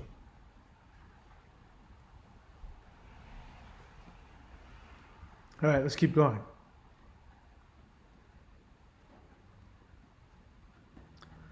The other guy, let's talk about the other guy. All right, so I showed you this guy, the reptilian who's responsible for all of the stuff that flat earthers say without knowing whether it's true or not. They spout all these pseudo-scientific things. Where it came from was the guy on the right, whose name is, let me get his name again, Parallax Samuel Burley Rowbotham. Samuel Burley Rowbotham wrote Zetetic Astronomy, and to this day that is their Bible. They use that, and they use all of the false con job science that reptilian forced down those uneducated people's throats who didn't have the internet or access to videos or access to other ways to disprove it. He did that. They're still quoting him. The other guy's name is Ignatius Donnelly. Let me write his name down. Ignatius Donnelly. Where'd he go? Ignatius Donnelly. Hang on. Ignatius Donnelly wrote Atlantis. So that's the other guy there on the left. Guy on the left. Look at that. Look at that reptilian. Look at the smug, shit-eating grin on that reptilian's face. That is Ignatius Donnelly. That guy, along with Parallax, they were in cahoots with each other, although you won't know that. I know that because I'm a reptilian turncoat. But you won't know that. They won't ever tell you that. But he wrote a book called Atlantis. Let's see, where did he go? He wrote a book called Atlantis. Where'd it go? Oh, did I lose it? Oh, crap, I lost it. Oh, well. You can look for it yourself. Ignatius Donnelly wrote a book called Atlantis. And he started talking about the antediluvian culture. Now, these two reptilians are working the globe at the same time. And people are being told that they live on a flat earth. By the way, whatever his name, Higginbotham or whatever the hell the guy's name was, Parallax used the Bible. So again, those of you flat earthers who are repeating these things like water finds its level, electromagnetism, the parabolic mathematical equation, it would be impossible for us to see that far away. This Christian guy, this hardcore Christian reptilian, was using the Bible as the basis for all of his scientific conclusions. So those of you who say that you're not Christian but you're flat earth, you have been duped into believing all of the Christian lies. And the flat earth is a Christian reptilian lie. Okay, let's see what else. Here, let's look at this one. German Engineering says, as far as I can tell, because that's all that matters, because I'm an infant in swaddling clothes, and the little infant, all he knows is what he feels, and when the swaddling clothes get too loose, all he knows is that he's afraid and he cries. German Engineering, as far as I can tell, it's flat. I don't care what anyone says. You have to show me at this point. I could show you, but it wouldn't mean anything to you. You would say it was faked. I could take you up in a rocket. Not that I could, but even if I took you up in a rocket, you would say that I had you on some movie studio set and you were looking out the window of some holographic projection, because those reptilians in Hollywood can do all kinds of crazy things. There's nothing anybody can do that will prove it to you, because as you said it perfectly, as far as you can tell. And what you can tell comes from your emotional impulse to feel loved. Anything I tell you, even if I prove it to you, if it makes you frightened, you will reject it.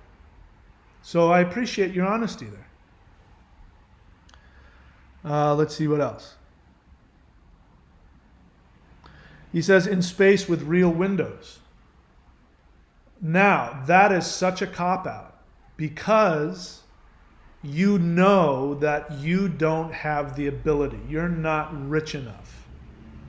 You're not a success enough. You know that. This is your unconscious confession that you know that you are a loser. In your mind. I don't think you are, but you do. Because if you had enough money, you could get on a spaceship and you could get on. There's going to be, very soon, there's going to be some, watch what happens. There's going to be tourist packages where really rich people will be able to go up in, there's going to be space stations and all that kind of stuff we saw in 2001. I don't know when, but it'll happen. But even if that happened, you don't have enough money to afford it. You still wouldn't believe it. But even if I took you up in real windows, you still wouldn't believe it. I already know that. I just can't. I'm so sorry. Basketball. Let's do that. Do I have the basketball one in here? I might have to upload it here. Just a second. Let me go find that. I can find that very quickly for you.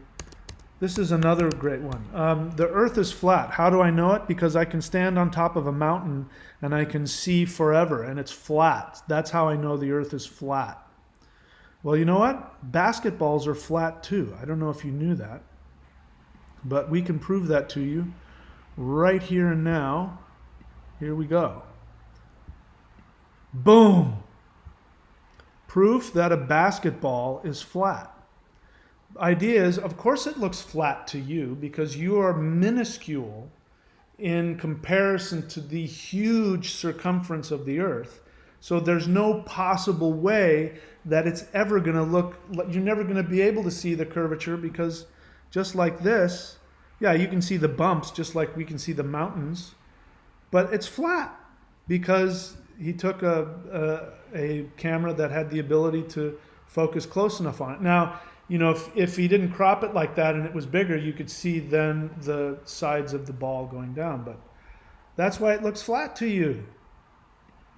Why is that so hard for you to comprehend? It's not hard for you to comprehend. It's very easy for you to comprehend.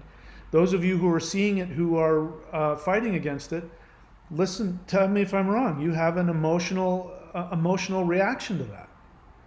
When I show that to you, instead of going, oh my God, that's so true. Oh, that explains it. Instead of doing that, you get angry, right? You get angry, you want to call me names, you want to call them names, you want to call it fake. Same with you, German Engineering. If I took you up, you would want to call it fake. I don't believe that you have the emotional maturity to be able to change your emotional attachment to your beliefs. Because again, the flat earth model is not a flat earth model. They know that there are huge holes in it. Why is there a giant ice wall around the bottom? What's underneath it? What's underneath the flat earth? We don't know what's underneath it.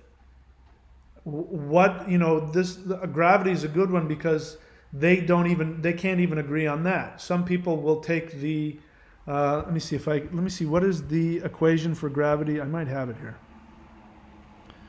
The equation for gravity is things, we know this for a fact, we can measure it. All things fall at a speed of 9.8 meters per second squared. So some people talk about density and electromagnetism, and they fake it, they use a feather. Because there's been experiments, it doesn't matter if you take something super heavy and super light and you drop it off of the Empire State Building, both of those things will land at the same time, because they will both be traveling at 9.8 meters per second squared. So there have been flat earthers who want to con you into believing that density and all, they make up these words that don't have any scientific value, like density and buoyancy and all this stuff, which means nothing. And then they will do an experiment where they'll take a feather and a hammer and they'll drop them both. And of course the feather will take a lot longer, because why? Because there's air, and feathers are designed to fly, to resist air currents. But if you take something that has the same weight of a feather and make it in a shape that's not going to resist air like a feather does, they will both land at the same time. So when they can't use that, then they use this other thing, that there's this upward force. We don't know what causes the upward force. It's just, but coincidentally enough, the upward force rises at a level of 9.8 meters per second squared. Why up? Why not this way or that way? That force, that upward force that you don't know exists, that just sort of magically exists, there's no laws to say what up is and what down is. Gravity solves all that because it's a globe, so it's wanting to go to the center of the globe. It doesn't matter where you are, it's going to fall towards that, which from your perspective, being really tiny, it's going to look like it's falling down. That's really easy to comprehend. It's not hard to comprehend at all, unless you have an emotional attachment against it, which you do. Sit outside the car, open the window. That's called air. If you sit outside of a car and you're going whatever speed you are and there's no air, you won't have that experience. So do you comprehend the idea of air? So you have to add that. There's this gas made up of nitrogen and oxygen and other things, which creates resistance because it has mass. And when you go through it, if it's traveling at no or 2 knots per hour and you're going 100 miles an hour into that, guess what? It's going to create resistance. That's easy to understand, right? Unless you have an emotional attachment to disbelieve it.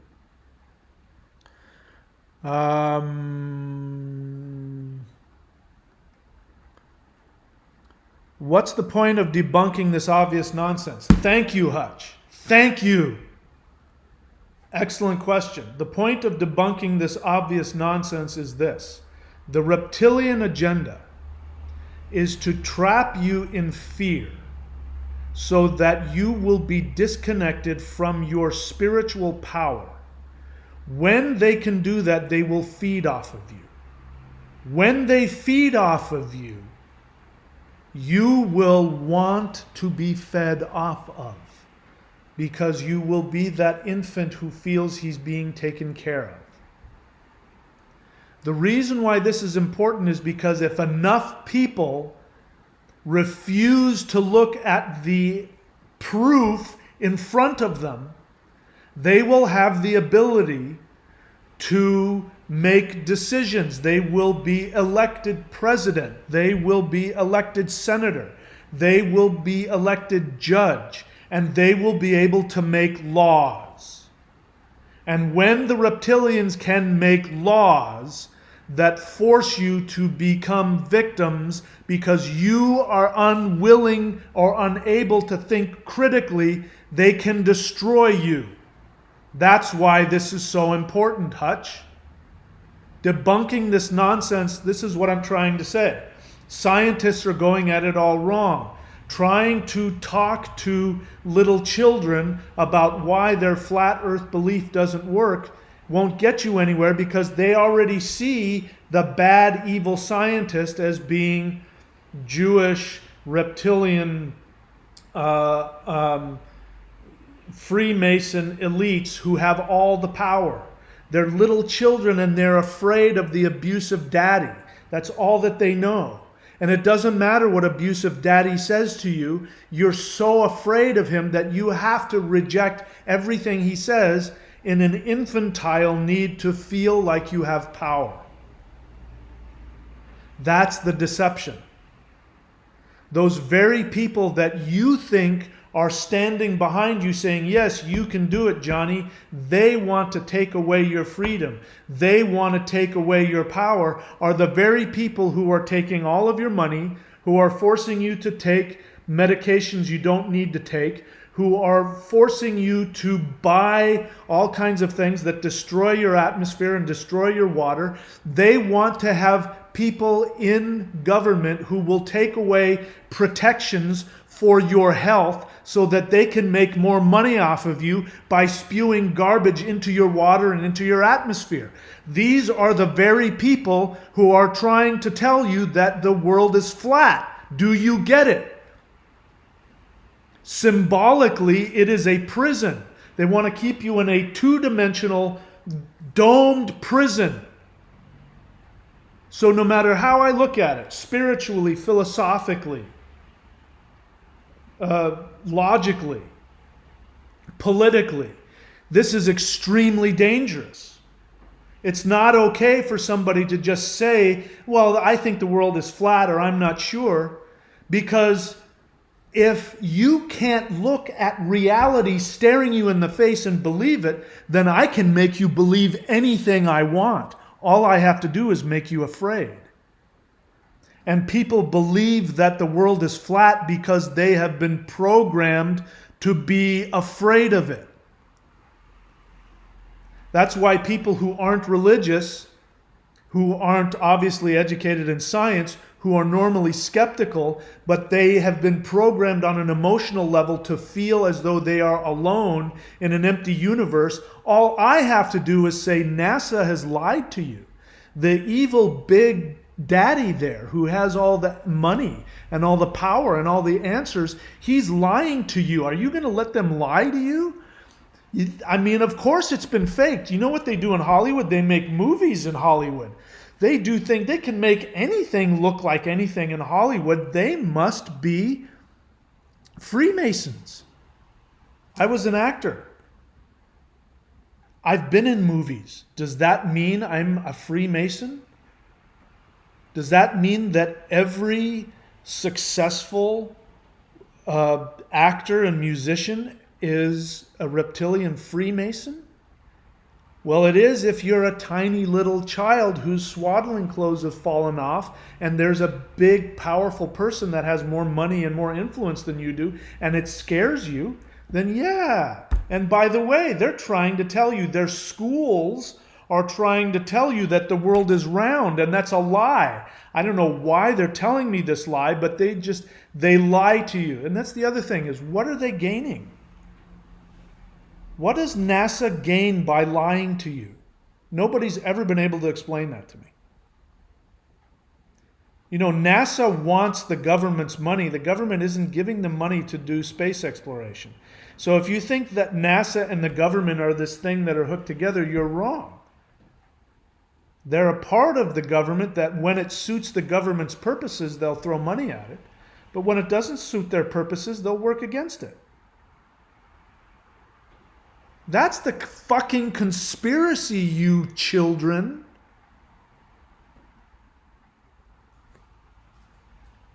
That's the point.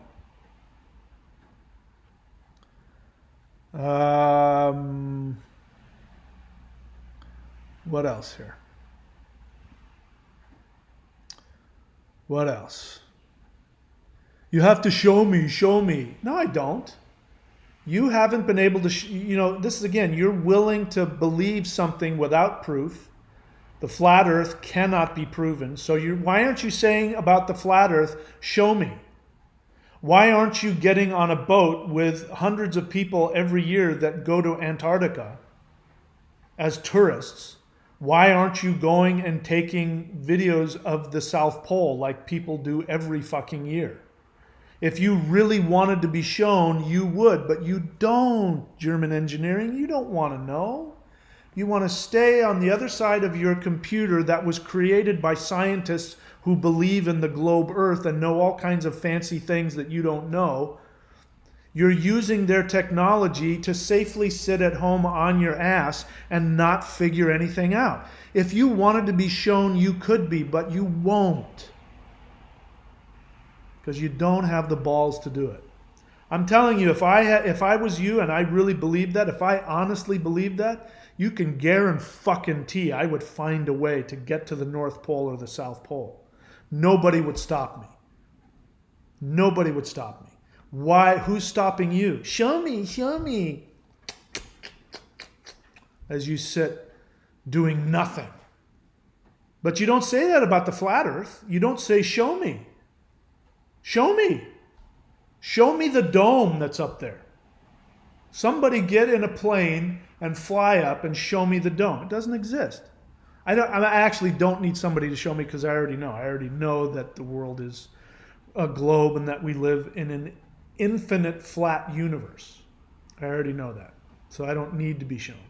But you claim to not know and you claim to want to know and you're demanding to be shown. Again, like a little kid, you're sitting in your cradle and you're demanding somebody come to you and show it to you instead of getting up off your ass and going to Antarctica yourself and finding out. If you wanted to find out, you could. You're too much of a coward to do it. Or you're full of shit and you don't really want to know. You just want to have a reason to complain against the big bad whoever it is. Prove me wrong. Go to Antarctica and show me that you weren't able to walk on Antarctica and take pictures. If you can do that, I'll believe you. Maybe. Sergio Santos, you're not suggesting that the pic you're showing is real, are you? Well, are you going to tell me that... Let's see, where is it? Sergio Santos, are you going to tell me that... Let's see, where is it? It's one of these here. Is it this one? Oh, I can't see it. Wait, why aren't these things coming up? Oh, I know why. I got to get rid of this first. Got to get rid of it. You guys haven't even been seeing me this whole time. You've been looking at the picture. All right. The picture that I'm showing you is real. What picture? It doesn't matter. How do you know the picture of me you're seeing isn't real? Do you believe that this is an actual picture of a human being? Do you believe what you're seeing, or is this faked?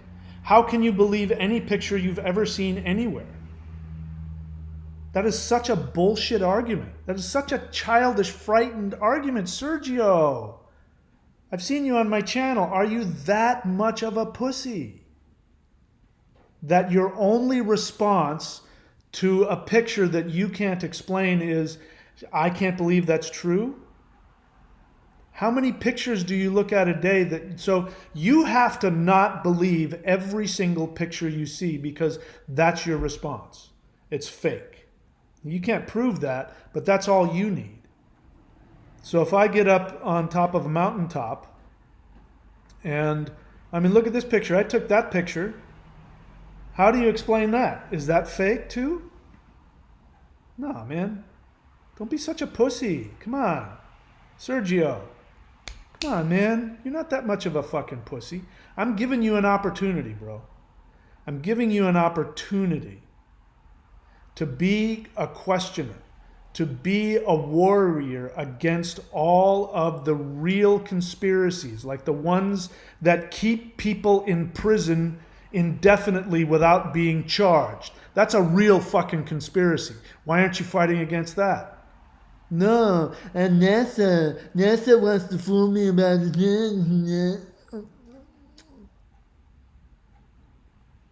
Grow the fuck up, man. You're a danger to me. You want to know why you're a danger? Because people like you have the ability to vote. Because people like you have the ability to vote real reptilians who will come in and lie to you and steal from you and make you sick. Because all they have to do is put a little bit of doubt in you or say they're trying to do it to you, and you won't have the ability to know the truth because you can't tell the difference between a fake picture and a real picture. So all pictures are fake. If you wanted to know the truth, you could find out. I don't buy it for a fucking second. You're a danger to all of us. Let's see.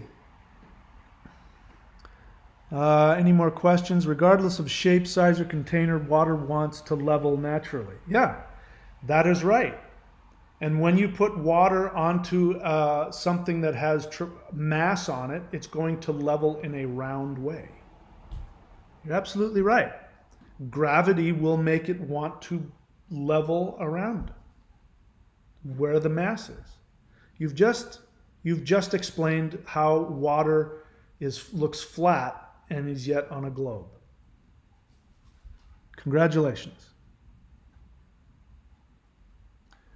What else?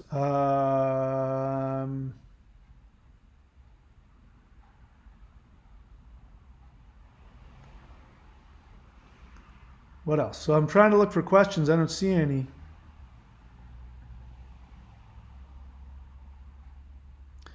Let's see. Troll McTrollerson says, most people that get into flat earth do so trying to prove it wrong and they find they can't. I can prove it wrong.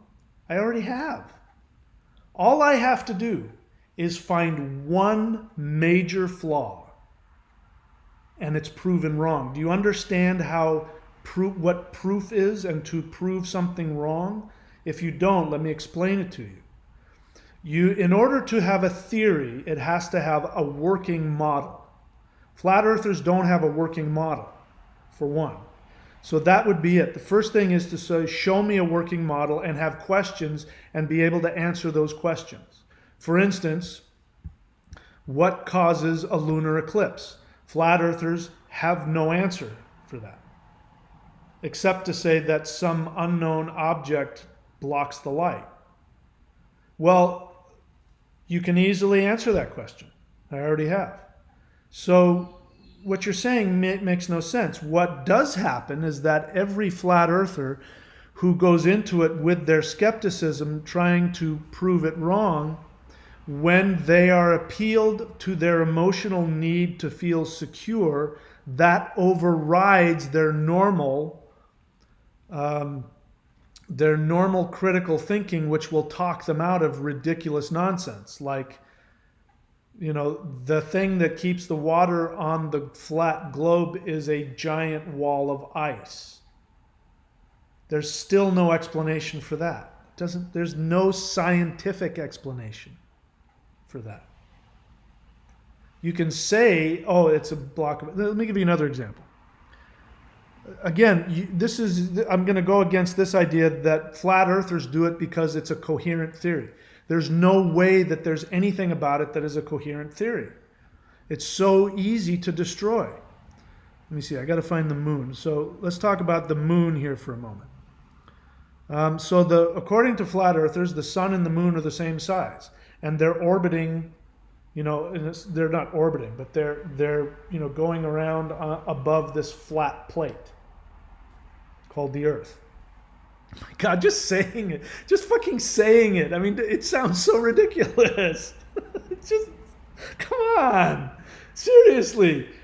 Well, the Earth is a flat circle, like a plate, and the sun and the moon magically are. We don't know why, but they're in the. What keeps the sun and the moon in the air? You don't even think about that. It's so ridiculous. What keeps the sun and the moon above the flat plane?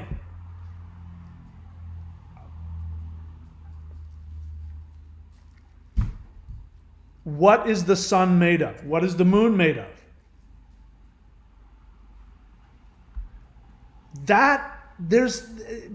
Come on, man. Seriously.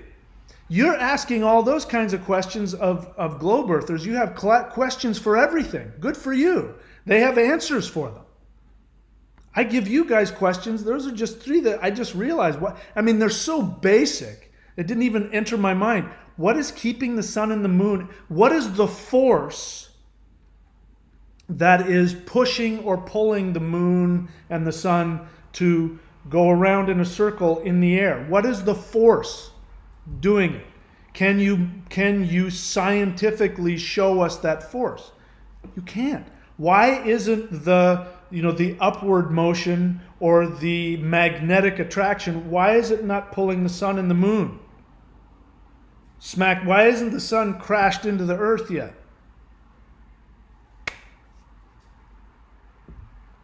That is bullshit what you just said. People don't go into flat earth trying to prove it wrong and then they can't prove it wrong. I've just proven it wrong just by sitting here trying to ask questions that you obviously can't answer, that science answers very well. Let's see what else. I was going to show you the moon because this is the one thing that I find most interesting about this. Flat earth eclipse, where the hell is that? It's got to be up here somewhere. Is that it? There it is. All right, so this is a flat earth model, and they're trying to explain, because again, if you got a flat disk and you've got these two luminaries, right, the sun and the moon, magically floating and somehow magically going around in circles, then you end up this question of why during the day, here right now the sun is up, but where you are it's dark. This is the answer for that. That right up there, that's where the moon is, and you can replace it with the sun, it doesn't matter. And this one has this really weird grading system. Look at that, 90 degrees. I don't know what 90 degrees means. Do you mean 90%? I don't even think that means anything. But obviously that's the brightest of the moon. Now, if I didn't tell you that what you're looking at is flat, what my eyes do when I look at that is I turn it into a globe, because that would make sense. That at the brightest point here's the globe and here's the moon, right? At the closest point, that would be the brightest, and as it went out over the globe, and then it would go further and further and get darker and darker. But it doesn't make sense on a flat plane. If you put that hanging over a flat plane, it wouldn't matter where you were on that magical ice-ringed plate, you would still see it. It would never disappear. It would never disappear from your sight. So why is it that it has this weird oblong shape? First and foremost, why is it only shining down on that area? Because the little suns and moons that I see you guys put up are globes, which means that the light is shining from the sun and the moon in all directions, which means that it wouldn't matter where you were on that flat plate, you would see it. How does that picture explain anything? But this is what you guys do. Somebody gives you a picture and you go, oh, that's why. Why? Again, I can't. I keep saying that I don't understand why you do it, but I do it. It's because emotionally it's too frightening for you to accept anything else. What else?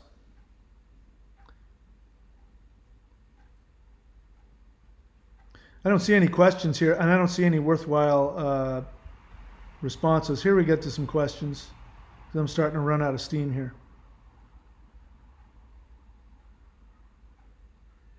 Hutch says, I wonder how many votes I would get if I ran for president on a flat earth exposure campaign. You'd get a lot. I don't know that you'd get elected, but you'd get a lot. You'd probably make a lot of money too.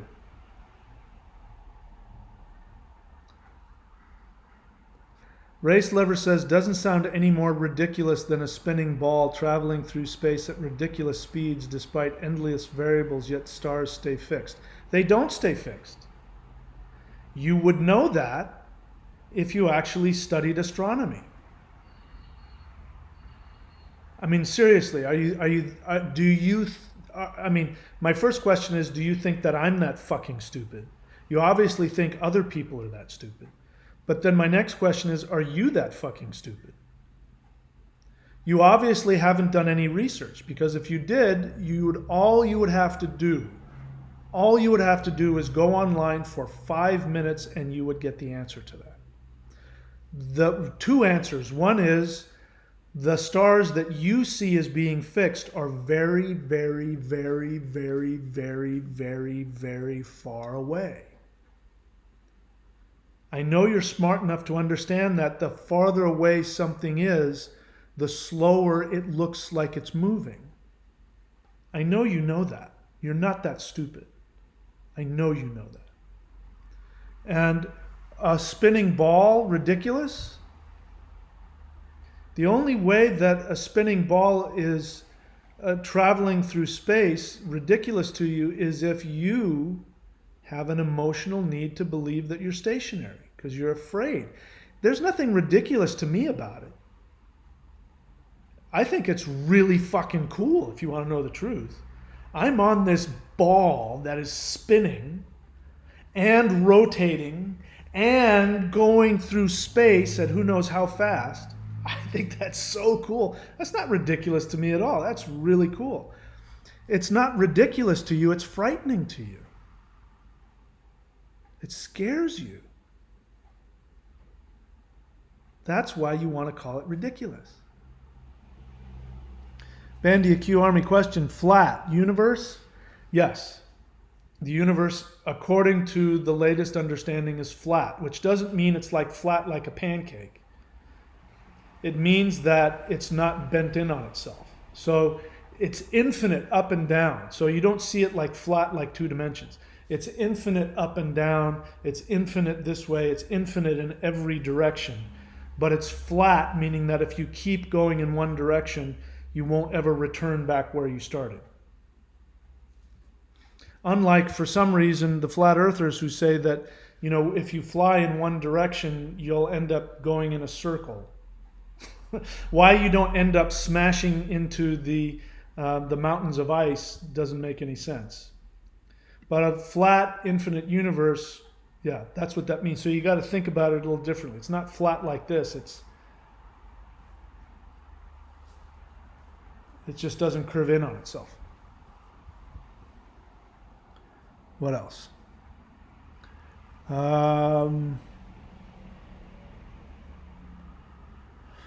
Bandia Q Army question, are flat earth era blind as well? I don't know what you're asking there. Do they not see the sphere shape of Earth? Okay, that's not a question.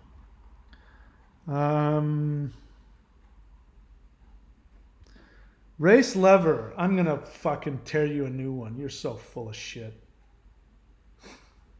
I'm agnostic to the Earth's shape. So your implications of fear and emotional need are false. You mean you. They're false on you. It doesn't work on you. You're not agnostic. Come on. If you honestly didn't know, you'd figure it out. Agnostic means that there's no way to know. That's what an agnostic will say. And when it comes to God, agnostics say there's no way to know whether God exists or doesn't exist. That I can accept because it's true. You can't physically prove or disprove anything spiritual. You can prove one way or another the shape. So you being an agnostic, I don't know you, I could be wrong about this, but I think what's really going on, here's what you're afraid of. You don't want people to dislike you. Because if you took a side, if you actually put the effort in to find out, since according to you, you don't have an emotional agenda, you would find out. Your emotional agenda is you want all people to accept you, so you don't put the effort in to actually prove or disprove anything. So I don't buy for a second.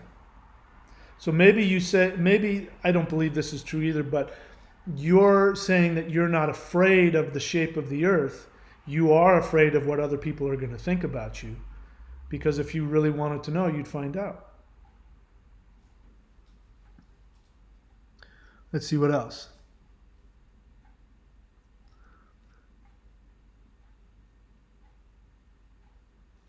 All right, that's it. No more questions here. Yeah, I knew this was going to piss people off. Erewhon Tree, she's frustrated. I'd really like to know why you're frustrated. What frustrates you about it? Is it the tension that you hear in my voice? Is it the argument that you see I'm trying to provoke? Is it that you can't make a decision? It's that you're imagining trying to either, defend yourself against me or line up with me and try and defend against other people? What actually is making you frustrated?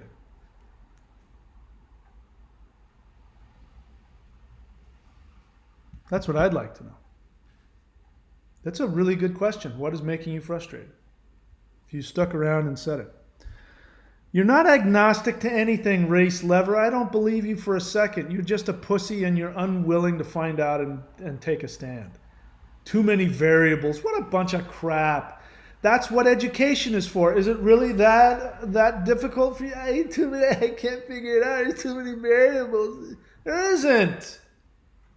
You can figure it out. If you chose to, you could figure it out. I don't believe you for a fucking second, except that you're a pussy and you want people to accept you and you don't want to piss either people off. You want to be friends with both sides. You've got flat earthers as friends, right? And you've got family and other people who are round earthers, and you don't want to be ostracized by either of them. Come on, man. Laughing my ass off. I'm an agnostic vegan anarchist. All right, so you just want to be, unless you're kidding. Unless you want to just you like being a rebel, whatever it is. I'm a rebel against or not. I won't even make a decision. I'm such a rebel. You're full of shit, man. I don't believe you for a second. Let's see what else. Question: how does the planets and the cosmos relate to the human body? Excellent question. As I talked about earlier, the sphere is an incredibly powerful shape. Just what I'm doing right now will bring a tremendous amount of power. Here's the other thing that we need to understand. The planet Earth is a nexus. It is a nexus of power. If it was a flat plate, it would be an empty, energyless, lifeless nothing. You don't want to live on a flat plate, trust me. You want to live on a globe, because a spinning globe, you want to live on a spinning globe. You know why? Because every time I make this movement, every time I do this, I'm creating energy. The Earth, and even, there's a rotation inside of the Earth as well. All of the moving parts, the spinning parts that the flat earthers say, the ridiculous spinning Earth, all of that stuff creates power. It means power, spiritual power. So that's the significance of all the planets. All the planets are spheres of power. And all of the planets represent you. You are, in fact, the creator of this. Here, let's put it another way. You are God. You are Almighty, infinite God. And you created a tiny, fixed, flat plate with a dome on it that there's nothing else around it? Or you are infinite God that created out of nothingness a tiny speck of infinitely dense, small nothingness. You exploded and created an infinite universe. And then you chose to take your immensity and put it down into a tiny little human on a tiny little ball in this huge, infinite power thing that you created, so that you could experience yourself. Does that sound like a weak, frightening place to be? Sounds like a very exciting place to be. And that's what you miss out if you live on a flat plate, on a two-dimensional surface with some invisible dome over it, with these two magical little balls that, there's no gravity, which would account for orbiting. Orbiting creates gravity. Gravity creates orbiting. So if there's no gravity, then what is creating these two luminaries to... What a boring, crappy place to live. Who wants to live on that? I'd much rather live in an infinite universe that goes infinitely in every direction. And I get to live in this nexus of spinning power. I would like that a hell of a lot more. I mean, you pick one. I'd pick the second one. Unless you're a frightened infant who needs to be swaddled and taken care of. Then you want to be taken captive. You want to be controlled. You want somebody to feed you and wipe your ass for you. Then a flat, plain universe with nothing else around it. That's a lot more. It's a lot more fun if that's all you're interested in. John Burnham question. Here we go. Iron Bones. Is this the guy who says? No, that was somebody else. Race Lever says there are too many factors. You can't figure it out. And too many factors. Iron Bones says, let me see. Iron Bones says, the reasonable are ostracized by both sides. Now you're being honest. That's what you're afraid of. If you're also somebody, I think it was the other guy, but if you are also somebody who's not making a decision, I could be wrong. Correct me if I'm wrong. What it sounds like is you're saying you're like race lever, who refuses to make a decision. Is that the guy? So he doesn't know any flat earthers. So that actually, to be honest with you, I'm going to tell you again, that makes me very sad for you. Because that would mean that you really are a product of the reptilian agenda. You have no stationary sense of self from which to view your world. You have no identity from which to make opinions and decisions. And if what you say is true, that you don't have an emotional agenda one way or another, it means that you are actually floating in this arbitrary nothingness in your own self. And so you can't make a decision. And so you don't understand how important it is. At least flat earthers have an understanding that it's important. If what they say is true and they're being lied to, then it's important that they have their opinion. But it's not even important for you to have an opinion, which means you don't even have a sense of self. That's sad. I mean that in all seriousness. And you find yourself being reasonable, and you're ostracized by both sides. Time to get an identity and find meaning in having opinions and having beliefs. It's important for your identity to have that. John Burnham question. Are you planning to continue topics that pull all the trolls out? Yes. It's getting hard to want to watch you argue with people that are arguing with you just because they enjoy seeing you stir. Well, hey man, you got to do what you got to do, bro. The thing, I can't please everybody. I have a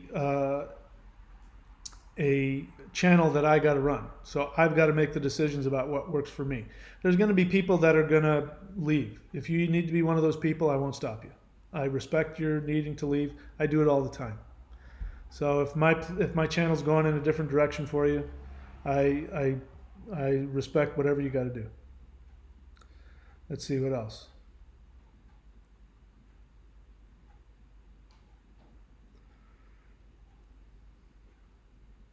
Yeah, I hear you. No, dude, not you. I'm talking about the past 15 or so live streams where we come to learn and instead watch you arguing with trolls. Like I said, man, you got to do what you got to do. If you need to go someplace else, if you want to pay my bills, I'll be more than happy to make you. You can tell me how to program my channel. I'll be more than happy to make whatever you want. But outside of that, you got to go where you got to go, brother. Let's see what else. All right, that's it. Race Lever, if you think I'm lying about you, prove me wrong. I totally think you're full of shit that you just don't need to know and that there are too many variables. I don't buy that for a fucking second. there's an emotional reason that you're doing this. It's your emotional need and connection with others. It's got nothing to do with what you do or don't know. Because if you wanted to know, it would take you 5 minutes. You could go online, even onto YouTube, and if you typed in the right things, you would find out without a doubt if what you wanted was to honestly know the truth and you didn't have an agenda. So your inability to make a decision shows something on a psychological level about fitting in. Prove me wrong. Go do the work to make a decision, because you can if you want to.